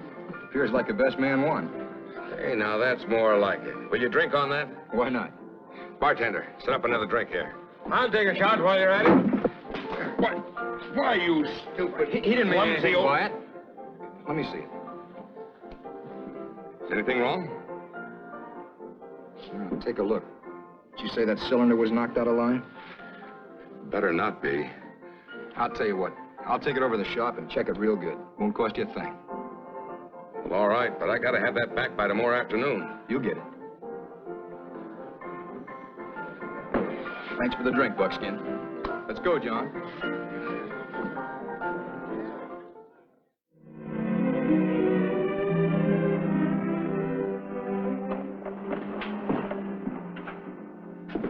Where you been to? Tried to see Mary. She wouldn't talk to me. Well, that's plain enough. Buckskin told the girl to stay clear of you. That's the way I figure it. It's time I started working on that gun. Well, I can't see that there's any hurt to it. Blades. What about it? Lock that door, John. Huh? Lock the door. Fill that shade, too.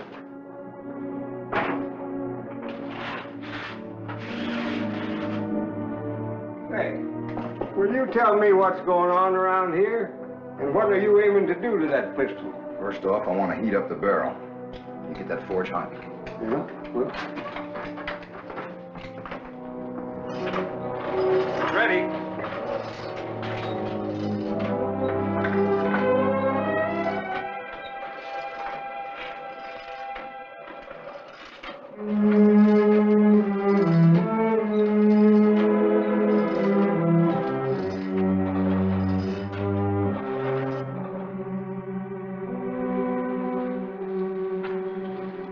Now I got to reset it in tallow. John, fetch me a candle. A what? Oh.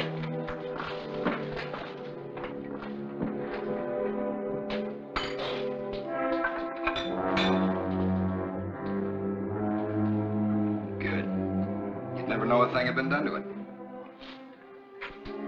So, you set the side in tallow, huh? Now what? Try it out.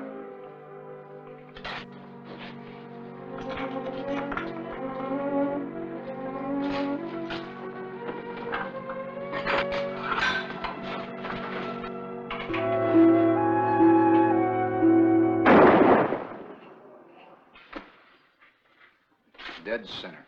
Yeah, but that's just one shot. What's going to happen after he fires a number of shots? The barrel gets hot, melts the tallow. Why, that side's going to vibrate from one side to the other.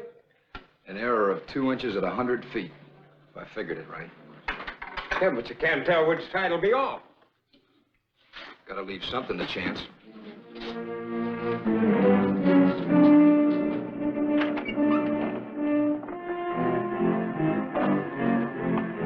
You're going to get Mary killed.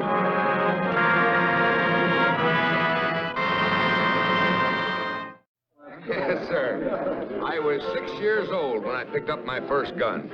My dad taught me how to pull the trigger and hit a target, and I've been doing it ever since. Oh, you're early. Gun fixed? See for yourself.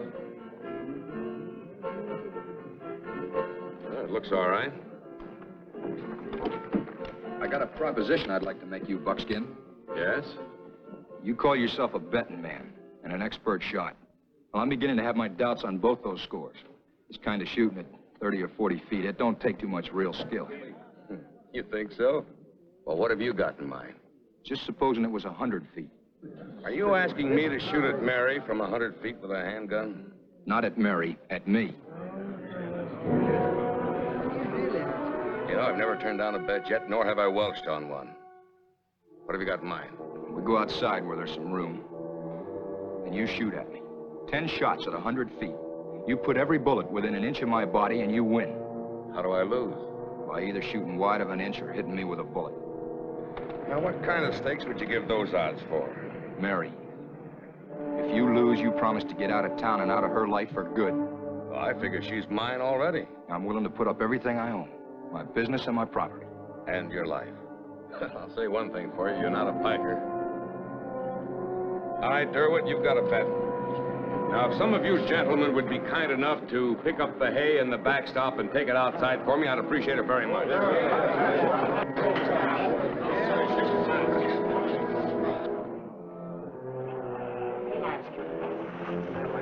Would you like to pace the distance? Yeah. All right, stand back, gentlemen. Give him room. 1, 2, 3, 4, 5, 6. Hey, what's going on? Hey, Marshal, Eight, you never seen 9, anything like this. 10, Durwood's going to be the target at 100 feet. He's daring Buckskin to hit him and have to give up the girl. 5. Alex, you can't go through with this. Leave the man alone, Mary. He's counting. Listen to me. I told you to leave him alone. This is it. You'll shoot from here. Marshal, can't you do something? Well, what about it? You couldn't stop Mary from doing something of her own will, Marshal. You can't stop me either. All right. That's how you want it. I'll ask you to hold this. It's my stake. It's a deed to my property, all signed. What happens if you lose your nerve, Durwood, and can't stand there and face 10 shots? Then you win. Fair enough. I suppose we all know the terms. Well, let's get started. Just a minute. How do I know this gun shoots true? You could have doctored it. It's up to you to decide. Why don't you test fire it? I will. Say, would you two gentlemen pick up that board with a knot in it and set it against the backstop?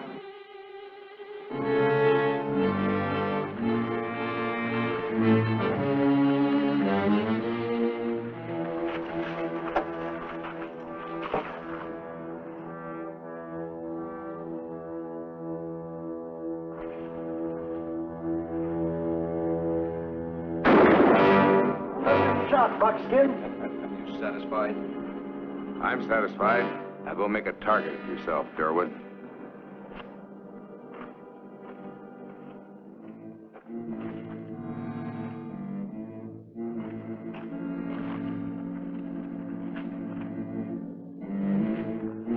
Alex, you can't go through with this. It's all right, John. There's nothing all right about it. All right, so I get hit. Isn't it worth the gamble to save Mary? Suppose you get hit in the head. It's part of the gamble. I'm going up and tell those people what you done to the gun. This is the way it's got to be, John. Do you hear me?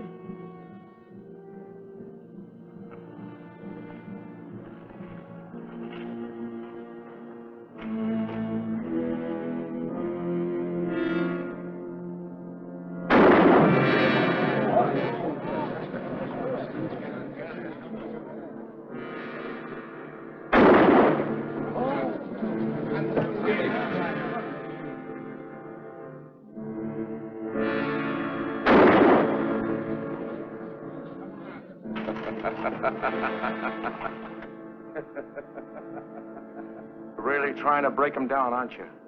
You have to keep shooting at his head like that? I didn't hear anything in the rules against it.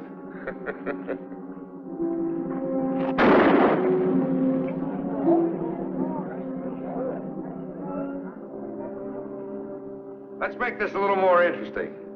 How about a few side bets? Anybody want in? Even money. Go on, Buckskin. Get on.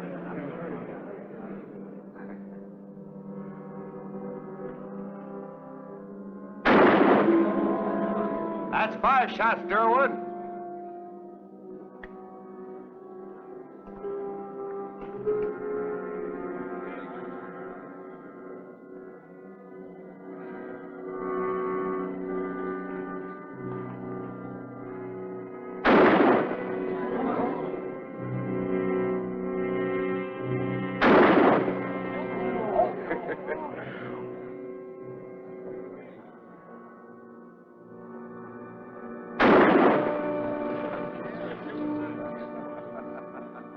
The tallow ought to be pretty soft by now, hadn't it? When he stops like this, it has a chance to cool. He's a good shot, John. The best I ever saw. Maybe it's not going to work. I wished he'd just started again. Get at it.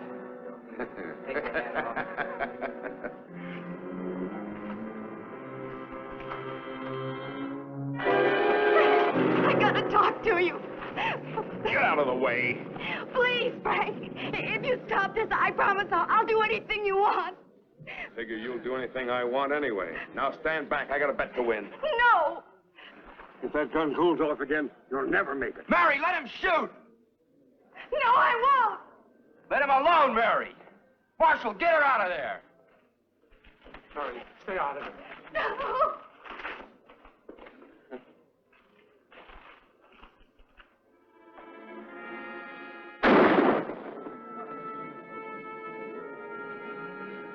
One more shot, Durwood.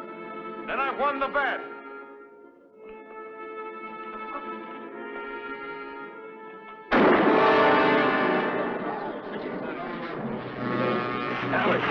Alec. It worked, John. It worked. Somebody go get the doctor.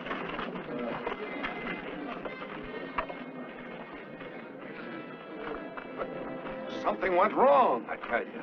Something happened to the gun. Mister, I don't give a loud hoot. As far as I'm concerned, your shooting act is null and void. You lost your touch. And you ain't to risk Mary's life this way anymore or anyone else's. You got 5 minutes to get out of this town. Yeah.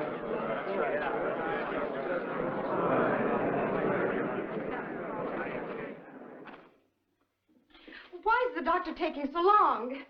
Do you suppose it's serious? No. That last bullet just sliced his bacon a little bit, but not enough to keep a man in bed too long. Well, Doc? You don't look so anxious. How is he, Doctor? Why don't you ask him? Hi. Oh, Alex. See? He's chipper enough. Sure. But that stuff old Doc put on hurt worse than a dadgum bullet. Hello, Alex. Howdy, Marshal. Buckskin left town without this. Thought you might like to keep it. No, I don't think I ever want to see it again. Now, you hurry and get on your feet now. Oh, just one thing, Marshal. Yes? That gun. If you ever use it for a target pistol, well, I just wouldn't make any bets.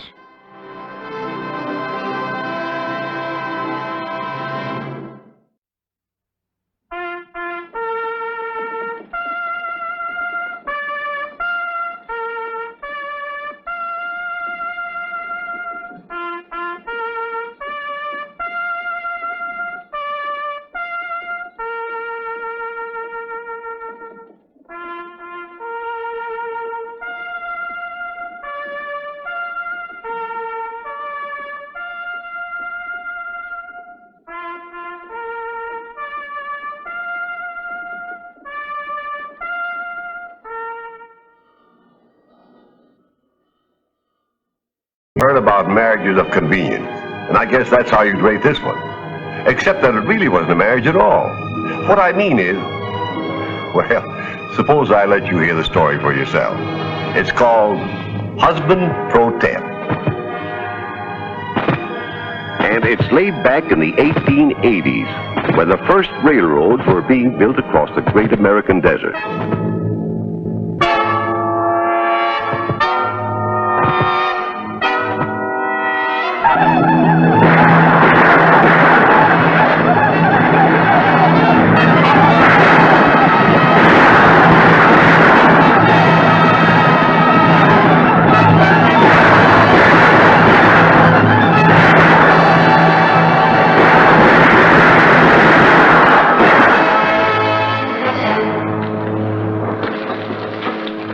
I told you in my telegram, Mr. Phelps, that I couldn't help you.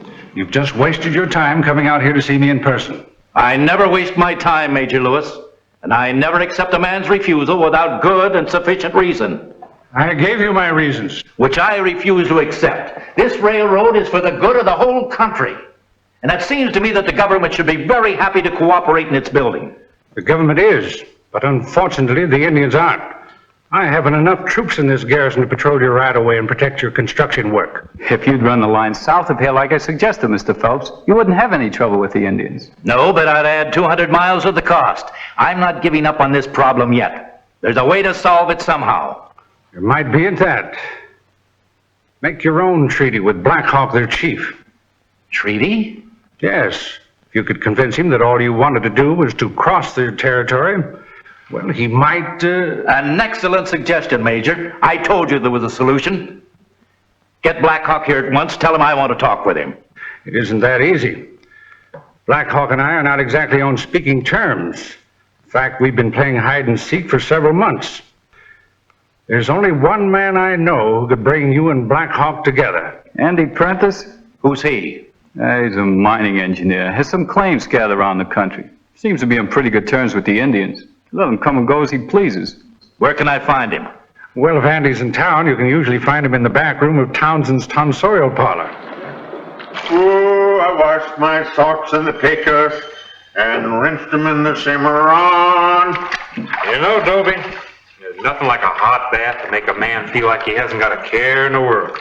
Yeah, but I wish Townsend would change this water oftener. I bet this is the same stuff we used 2 weeks ago. Well, it might help some if you'd quit washing your socks in it. Man or woman? Man. Come on in. Prentice, I want you to meet Mr. Phelps. Howdy. Come for a bath? Dobie and I'll be through here pronto. No, I don't want a bath. I'm Alonzo Phelps, Vice President in charge of construction for the A&P Railroad. That's my private car out there on the siding.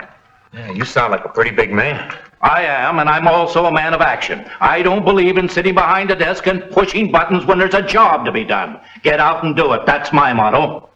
Well, I never had a chance to sit behind a desk and punch buttons, but I imagine that'd be... I don't believe in beating around the bush either. That's another motto of mine. Come to the point. And the point is, I want you to arrange a conference with Black Hawk for me. With Black Hawk? About his unreasonable objections to railroad construction. Unreasonable? The Indians have owned that land for hundreds of years. Generally speaking, all the white man has brought them is trouble. He's killed their game, settled on their land, and broken their laws. All in all, he's been pretty obnoxious. So now you come along and start tearing things up. Now, how would you feel? I feel if I explained to him that all I want to do is cross his territory, he'd stop his confounded interference. Is that all you want? Certainly. Well, it's worth a try. Just so happens I'm heading in that direction tomorrow to look at some claims. I'll take you along. Good. Ridiculous. I mean, well, going out there would be too dangerous, Mr. Phelps. Indians can be treacherous. So can a white man. You'll be all right with me if you do as I say. When do we start? Dawn tomorrow morning. Meet me at the livery stable. I'll be there. Oh, there'll be a $1,000 charge for this little service. $1,000? That's a pretty big fee. Well, you're a pretty big man.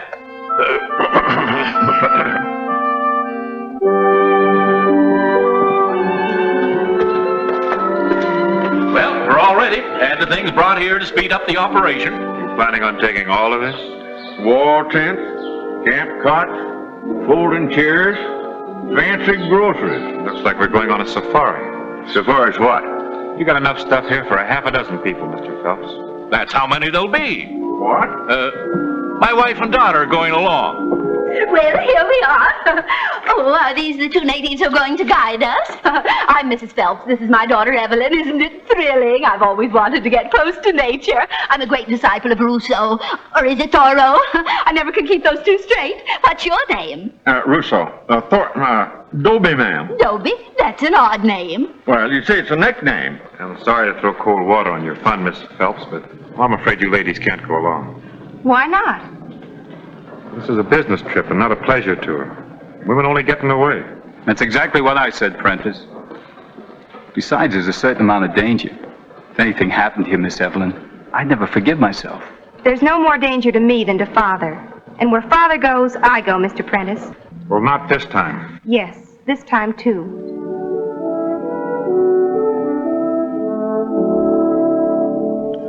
And so the party headed out into the desert, with Andy leading the way and Dobie bringing up the rear, and Otis riding careful herd on Evelyn.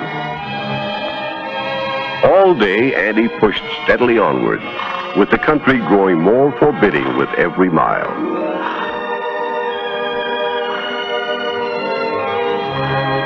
On the afternoon of the second day, Andy called a halt. End of the line. We'll camp here. Where are the Indians? They're all around you.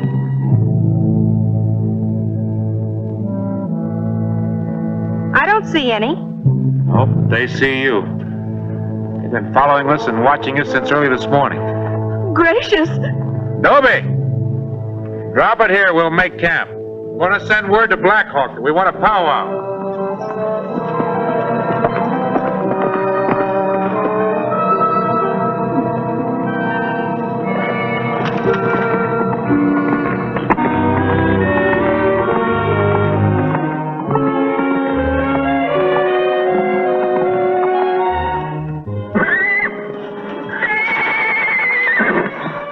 Where are you going?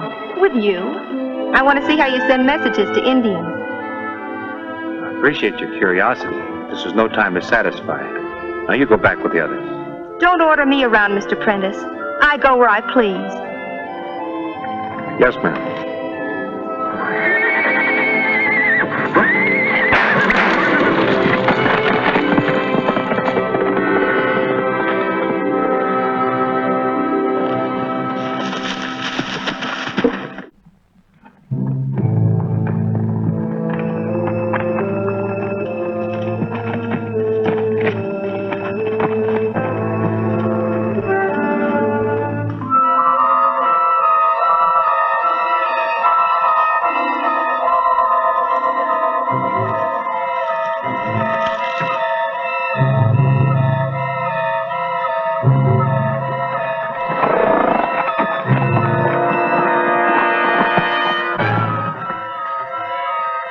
Tell your chief, Black Hawk, that his brother, White Wolf, has brought the big chief of Iron Horse for a powwow. We will wait here.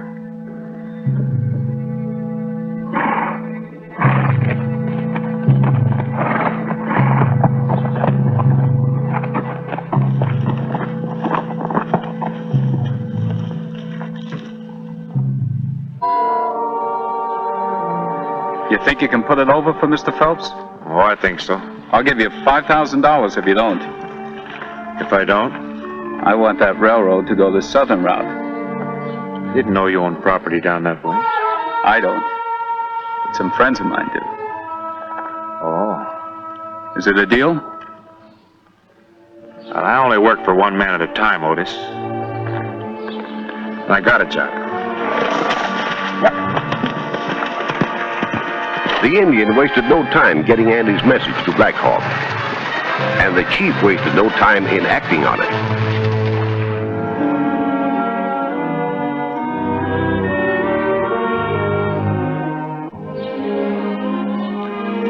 Now what? We're going for a ride. No, you're not. Told everybody to stay close to camp, and I meant it. If you expect us to sit around twiddling our thumbs while we wait for your red friend to show up. That's exactly what I expect.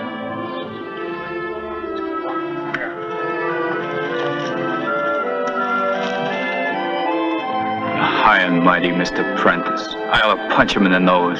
Why don't you? Well, I would, except you might refuse to help your father then. Look.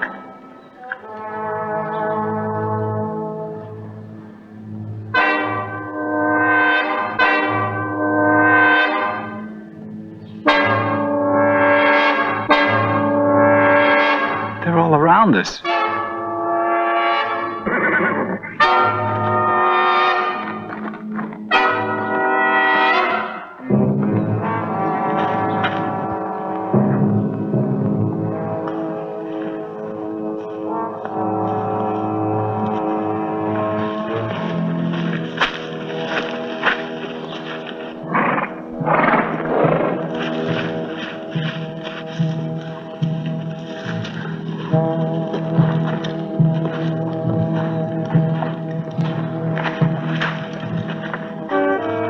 Good to see my brother again.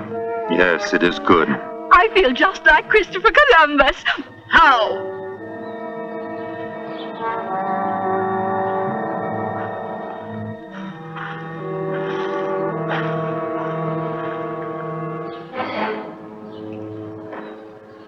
These people are my friends.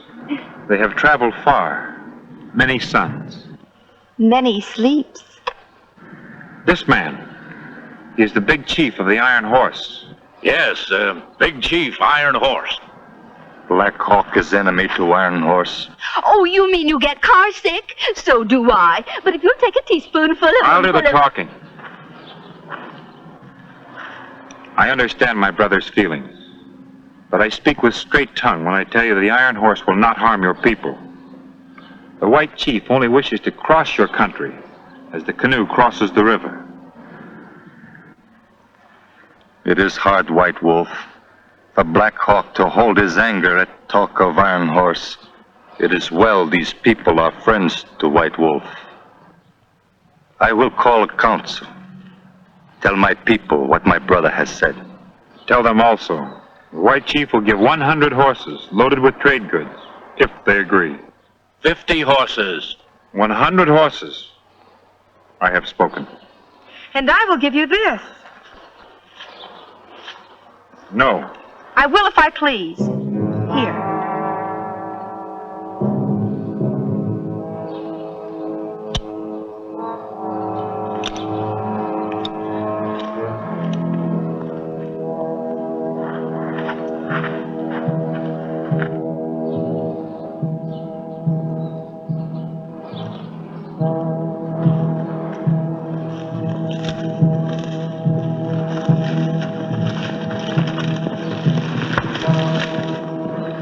You shouldn't have done that.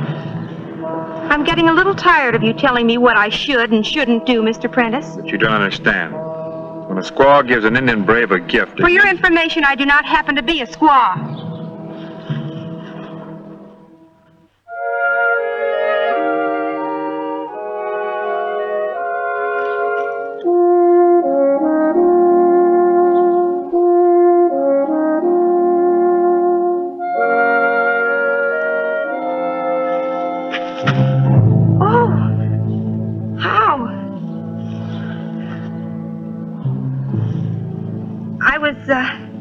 Just picking some flowers. Aren't they pretty?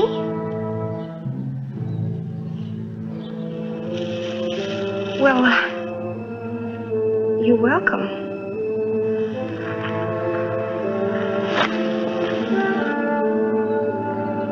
Oh, no, thank you. I'm not cold. Well, I guess I better be going now. It's getting awfully late.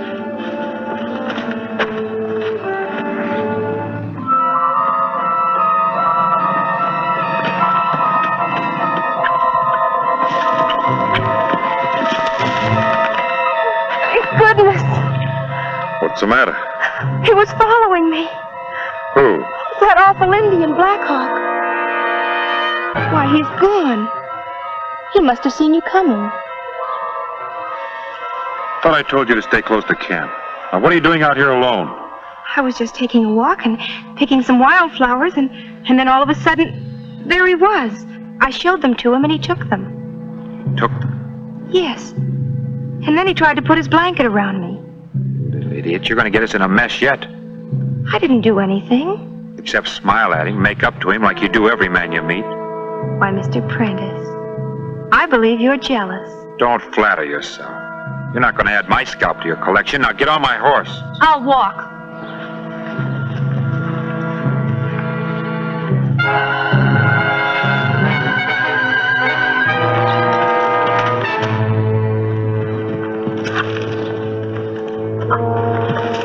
Stop it! Let me down this instant! Let me down! Don't you dare!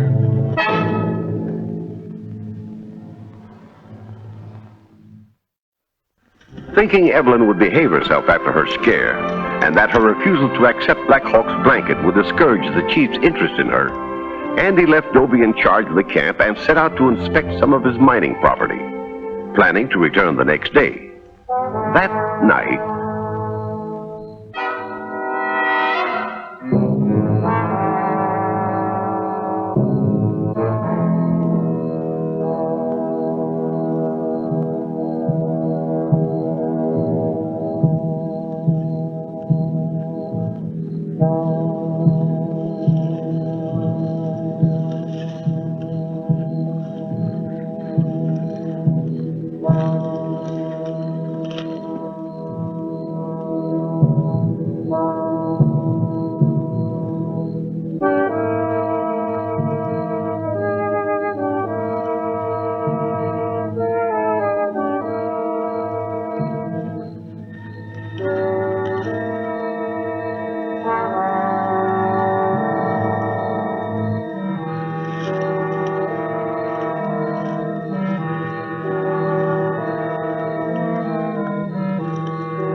the most ridiculous thing I've ever heard of. Well, nevertheless, it's true. Black Hawk wants you for his squaw. These ponies are the price he offered. When your father brought them in, he accepted it. Dobie, you should have stopped Mr. Phelps. But he done it before I knowed it, Andy. I thought the Indian was just trying to be friendly. Of all the effrontery, that heathen savage expecting you to live in a wagwim or a PT or whatever you call it.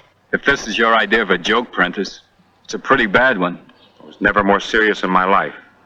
And so is Black Hawk. He wants Miss Evelyn and he means business. It's preposterous. Not according to Indian custom.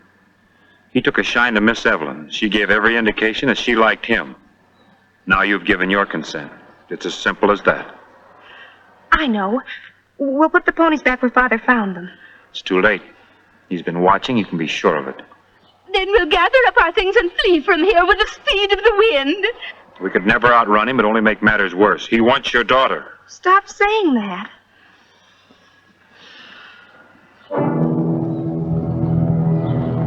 Well, here he comes now. He's got a pony to take you back on. Mercy.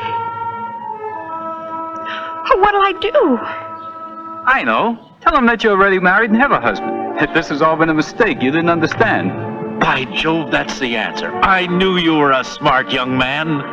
Mr. Otis, you've cut the guardian knot.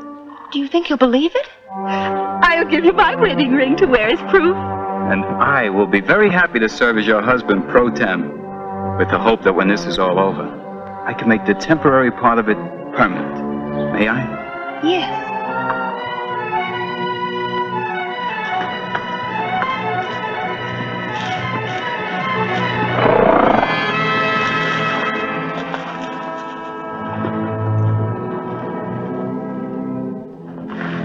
I bring words from council.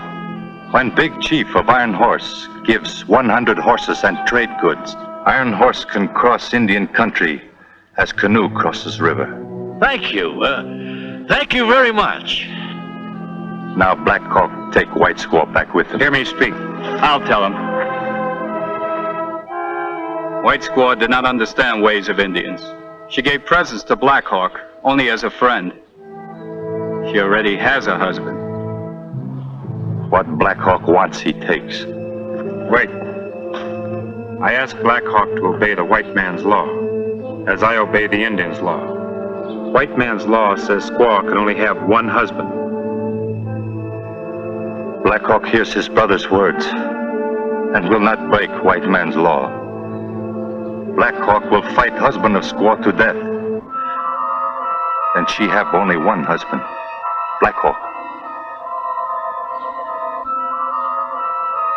Which man is squaw's husband?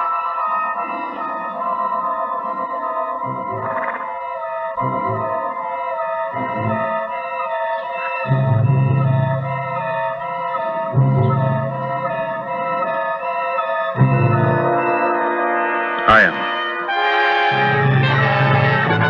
I have spoken. But my heart is heavy that I fight my friend who is like a brother. But desire for squaw is much stronger. My heart is with my brother. One knife. One knife.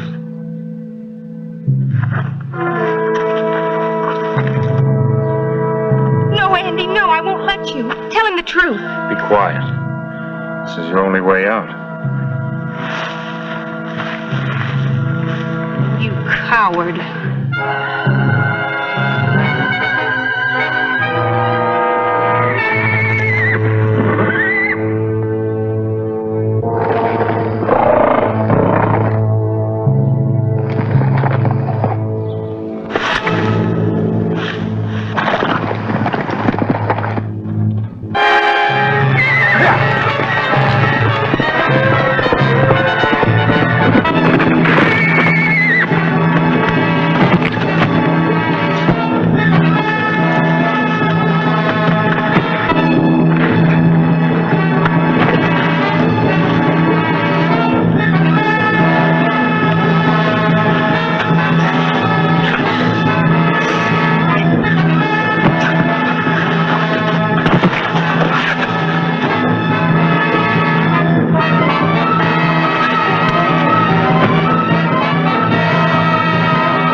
kill my brother.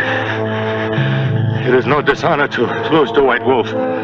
His courage and strength has been proven many times. I am beaten.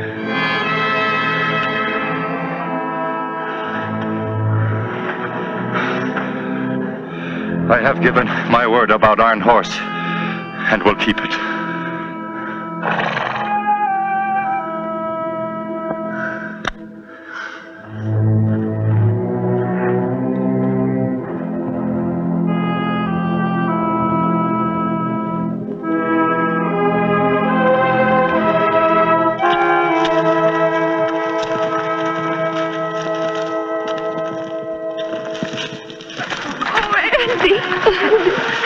Nice going, partner. My boy, I can never repay you. Horatio was never more wonderful when he stood on the viaduct or the aqueduct or the bridge or whatever it was. Here, now, take it easy. I was just your husband pro tem. You're not going to stay pro tem much longer. And that's the story of husband pro tem. Or as a friend of mine put it, the story of the girl who was rescued from the engine and married the engineer.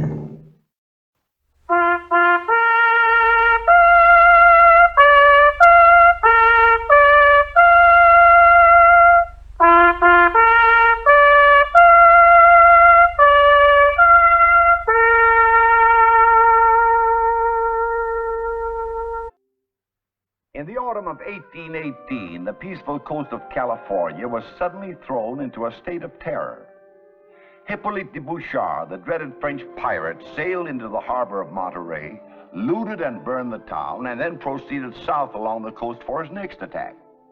The great Rancho El Refugio, a short distance above Santa Barbara, home of the wealthy and aristocratic Ortegas.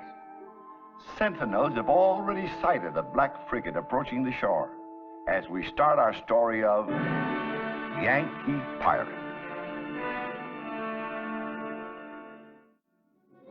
The Ortegas are preparing to flee the ranch and take sanctuary at the mission Santa Ynez, farther inland. Hurry with those things.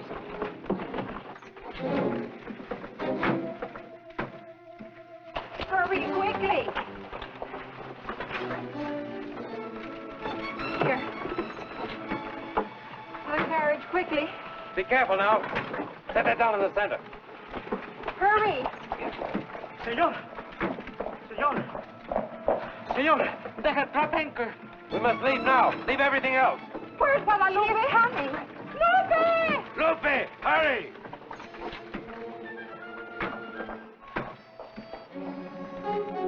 The pirates have landed. Do you want to be murdered? Well, what about the cattle? There's no time to round them up now.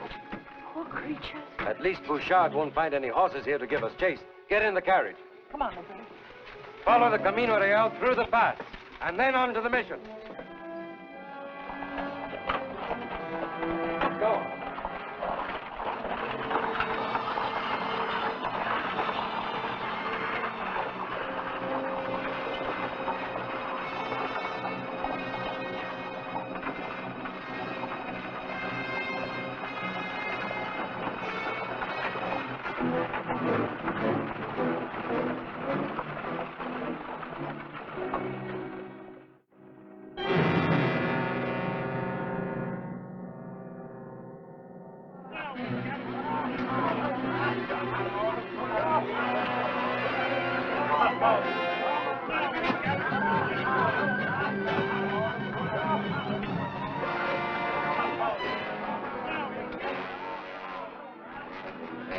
Sacre bleu. Are you sure there's no treasure? No money? The men have all but torn the house apart. That Ortega. He must have carted it off. Or buried it.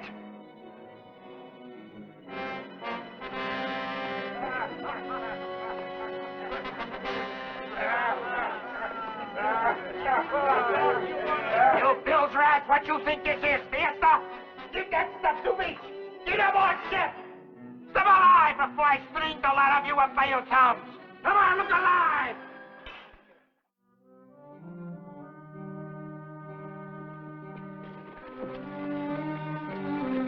We'll drive those pirates right back into the sea. Have no fear. was wonderful of you, Don Antonio, to come to our aid. Are we not neighbors? Your father would do the same for me were I attacked. Go with God, Jose. I will be back soon. Are you ready? Wait for me! You're going too, Father. It is my business to fight the devil, and this Bouchard is indeed one.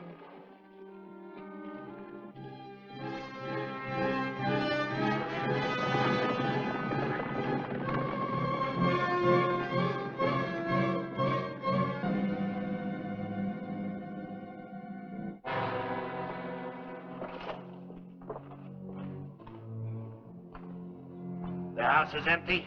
All but the furnishings. Those we will burn. Here! Me? Now!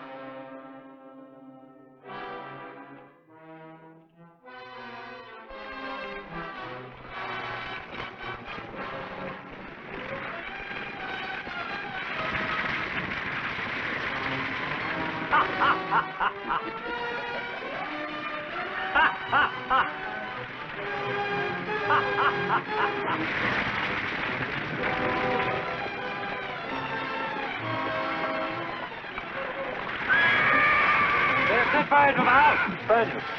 Get to the ship.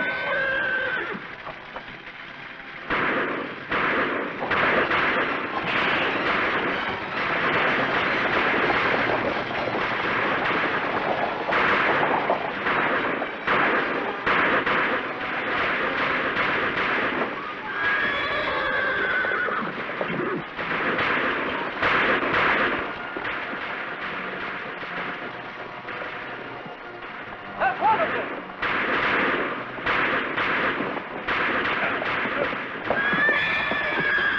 We have one of them here. We have another one. Where's the third one? He got away in the boat with the rest of his men.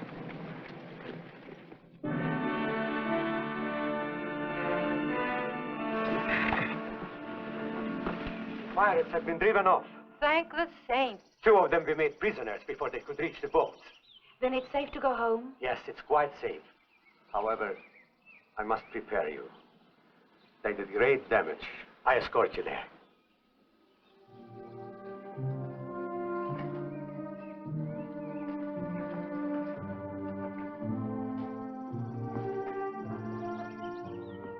The vandals. Oh, Jose, it's horrible. Don't worry, my dear.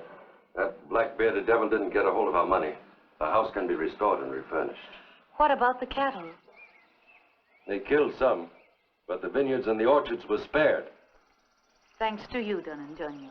I know more than anyone else. But it was you who gathered the other ranchers to come to our aid. The Ortega family is very close to my heart. Every member of it.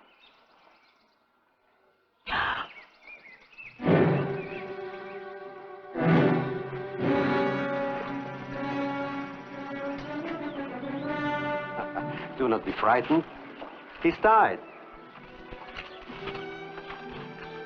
Is that one of the pirates you captured? Yes, senorita. Where's the other one? There. What are you going to do with them? Well, this one is a good haul. Yes, we could put him to work.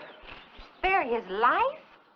Dead is of no use to us. Alive, he can do the work of 5 Indians, hauling new timbers for the house. What about the other one? Send him to the governor at Monterey to be publicly executed as a warning for other pirates. Good. He deserves it. Come, Lupe.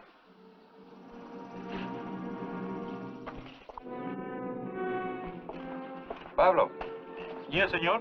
Get 2 men for an escort and take that man to the governor. To the governor, senor? Si. Excuse me, senor. Taking him to Monterey is a lot of trouble, and shooting is too good for him. You caught the man, didn't you? Si, senor. All right, then. You tell me. What do you want to do with him? Tie him to a horse and drag him to his death. That is always a good sport, and he deserves it. Bueno. Go ahead. Vamos.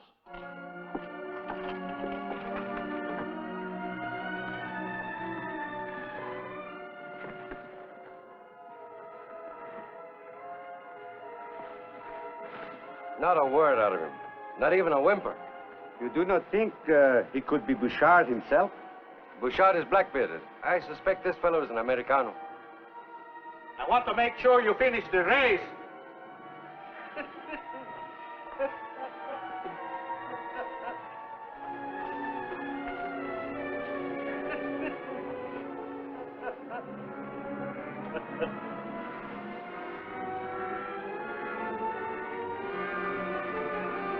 Are you ready, pirate? Go on, get it over with. Si, senor. Stop it! Stop it! Lupe, leave him alone. It's too awful. He's a pirate. But he's a human being. If we had fallen into his hands, Father, you've got to stop it. Lupe, you get back into the house. Lupe, come. You call yourself civilized? You're no more civilized than he is. Brutes and barbarians. The man deserves to be punished. Then stand him up against a wall and shoot him like a man. But not this. This is savage. It revolts my soul. Don Antonio, please. Well, she's right, amigo. It does us no credit. Give the man to me. I'll take him to my ranch and put him in hard labor. The man is dangerous. Oh, if he causes trouble, there is always a firing squad. Very well. On time.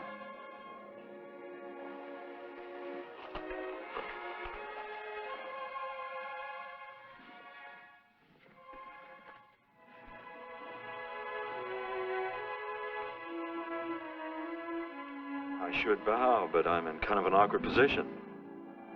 You speak our language. Enough to swear and to make love. You're very beautiful, senorita. And you are very impudent for a man who a moment ago was so close to death. What made you want to save me? I'd have done the same thing for a dog. Take him, Don Antonio. Take him and work him. Hard. Come in. What is it, Joe? The gristmill's finished, senor. Would you like to come and have a look? Finished? I have never known anyone to accomplish so much so fast. I think you'll be pleased with the mill. Why, no, I will. I've been pleased with every job you've done these past months. The ranch has benefited by your presence. Thank you. You know, it is a marvel to me that any one man combines so many skills. Jack of all trades, we call it. Jack of all trades, huh? Here. Take it. Sit down and have wine with me. It is lonely drinking by oneself. Wait till my good neighbor, Don Ortega, will see what you have accomplished. He's coming here? They all are coming here. On the 14th of this month, when the moon is full, I hold a fiesta.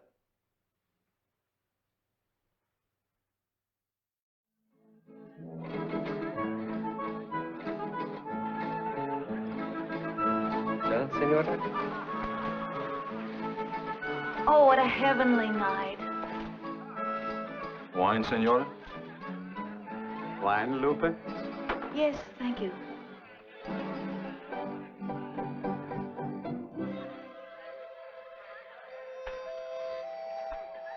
Pirate, you've made a house servant out of him. Do you think that's safe, Don Antonio, with so many valuables? The most valuable thing I own is Joe himself. Joe? There is nothing that man cannot do and do well. Building, blacksmithing. Right now, he's laying out a new vineyard for me. Likes his wines, I'm sure. He's the best deal I ever got in my life. And all thanks to you, my dear. You call him Joe. What's the rest of his name? I do not know. And good friends as we are, I have never asked. Friends? You're friends with a slave? Bond servant, Mama. It's the same thing. There is something very likable about this, Yankee. Yankee? Oh, I've heard of them. They come from a part in the United States. That's why his hair is so blonde and his eyes so blue. With your permission, senora y senor, may I have the honor, senorita?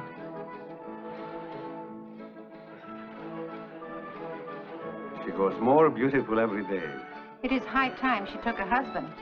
You will miss her when she marries. Unless it is a neighbor and she settles nearby. No, please. You know, senorita, you've been dying to be kissed. No, I'll scream. You won't have breath.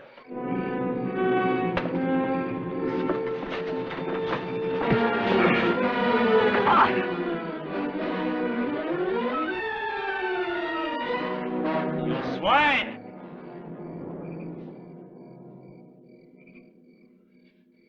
No, I would not soil my hands fighting a servant.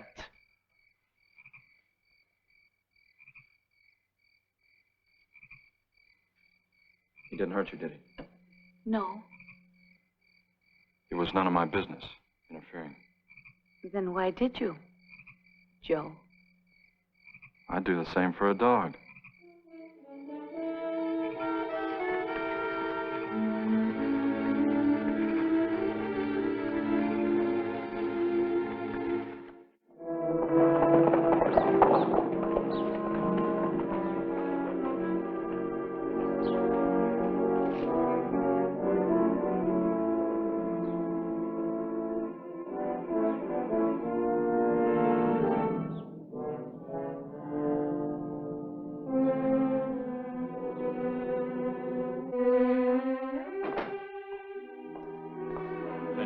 I'll bring a letter to you from my master. Thank you.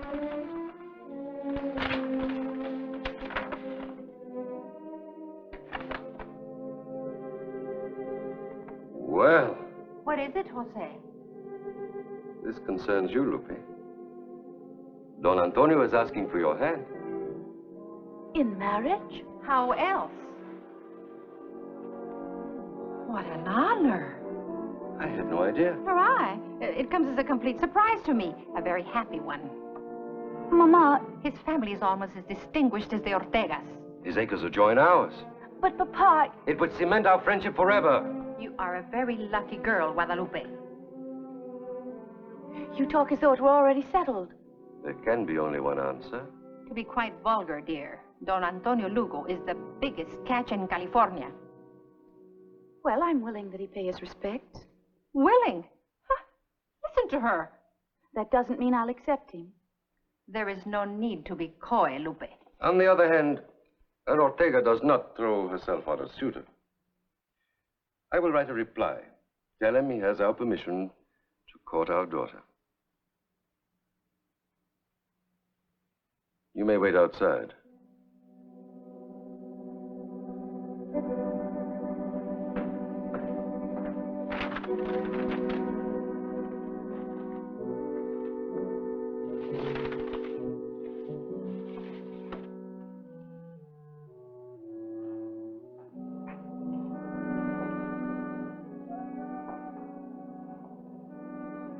Here's your reply. Thank you. May I say, Senor Lugo is a very fine gentleman. Any woman should be proud to be his wife. Why do you do another man's courting? Why don't you do your own? You forget, I'm not free.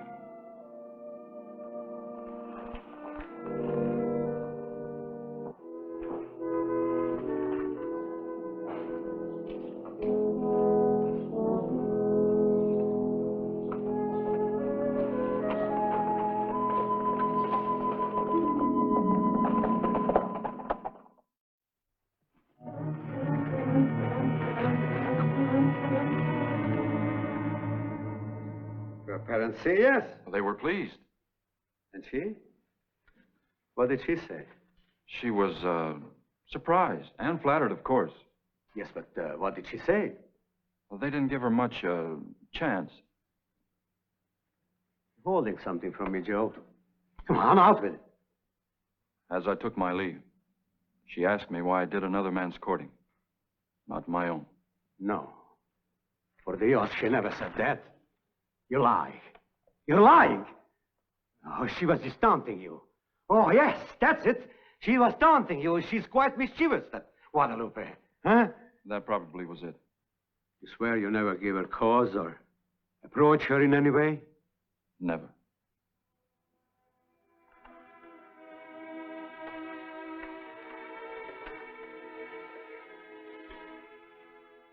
I apologize for losing my temper. My heart is so set on marrying her. She'll say yes, I'm sure. This house needs a woman, children. I'm not used to working where there are women. I'll still give the orders. Well, things are bound to be different when she comes here. I've served you all these months, Senor. Are you asking me to let you go? The Padres at the Mission San Gabriel in Los Angeles want a grist mill, like the one I built for you. Those padres know a good thing when they see it. I'd like to go down there. You would still not be free. The governor at any minute could order your arrest. You're a foreigner. And worse, one who entered California as a pirate. In time, maybe I could live it down. Mission is the safest thing. Well, go. Thank you, sir.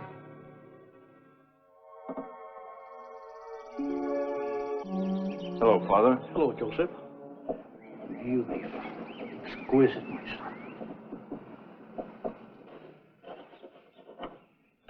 You do beautiful work, my son. You know what my next project's going to be?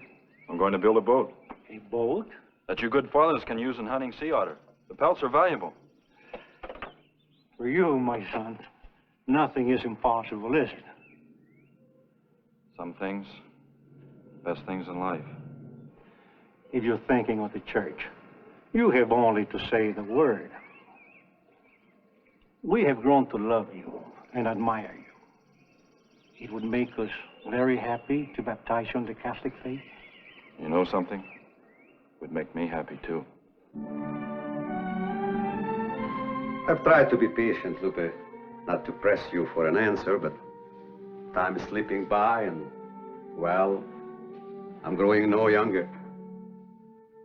You've been kindness itself, done and done you. Must you always use the title? I'm sorry. I'm sorry about everything.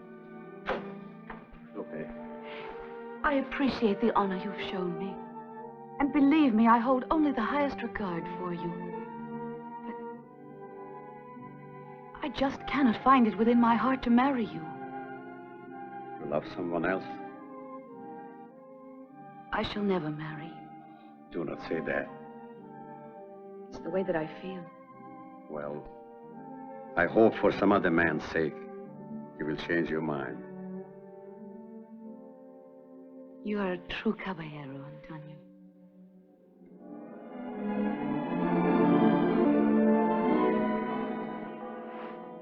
Read it, my son. Decrete damnestia. What does it mean, Father? You have been pardoned, my son. Pardoned? Pardoned by Pablo Vicente de Sola, Governor of California, by grace of His Majesty Ferdinand VII of Spain. Out of a clear blue sky, Father, I've been pardoned. Pardoned for all your past offenses. I'm free. Free to become a citizen.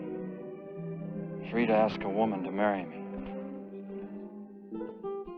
You know, I'll never forget that day. I was lying right there, waiting to meet the angels. And I looked up and saw you. I think it was that moment that I fell in love with you. I know it was that moment for me. It made me angry to think that I could have my heart beat faster for A pirate. How do you think your parents will take it? Let's go in and tell them. I shall tell them that I'm in love with you, Joe. What is your last name? Chapman. Joe Chapman. I shall have a few things to tell them, too.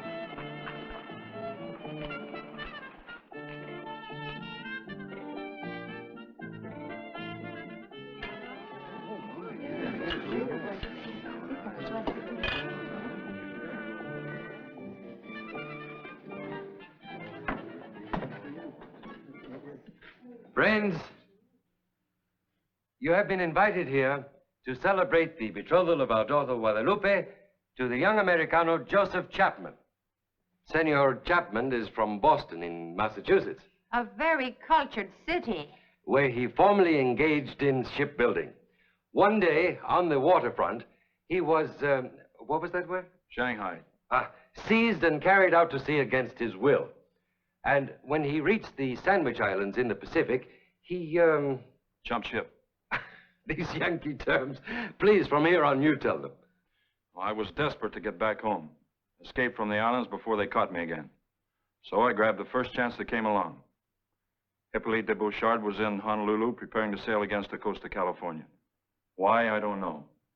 So I joined his crew. And You know the rest. So you see, he wasn't a pirate after all. Not by choice, anyway. The governor has granted him amnesty. And he's been baptized Jose Antonio Chapman. Guadalupe and he will be married in the mission at Santa Ynez. Shall we drink to them? Please. I would like to drink first to the man who's responsible for the governor setting me free. To the greatest gentleman I know, my good friend, Don Antonio Lugo.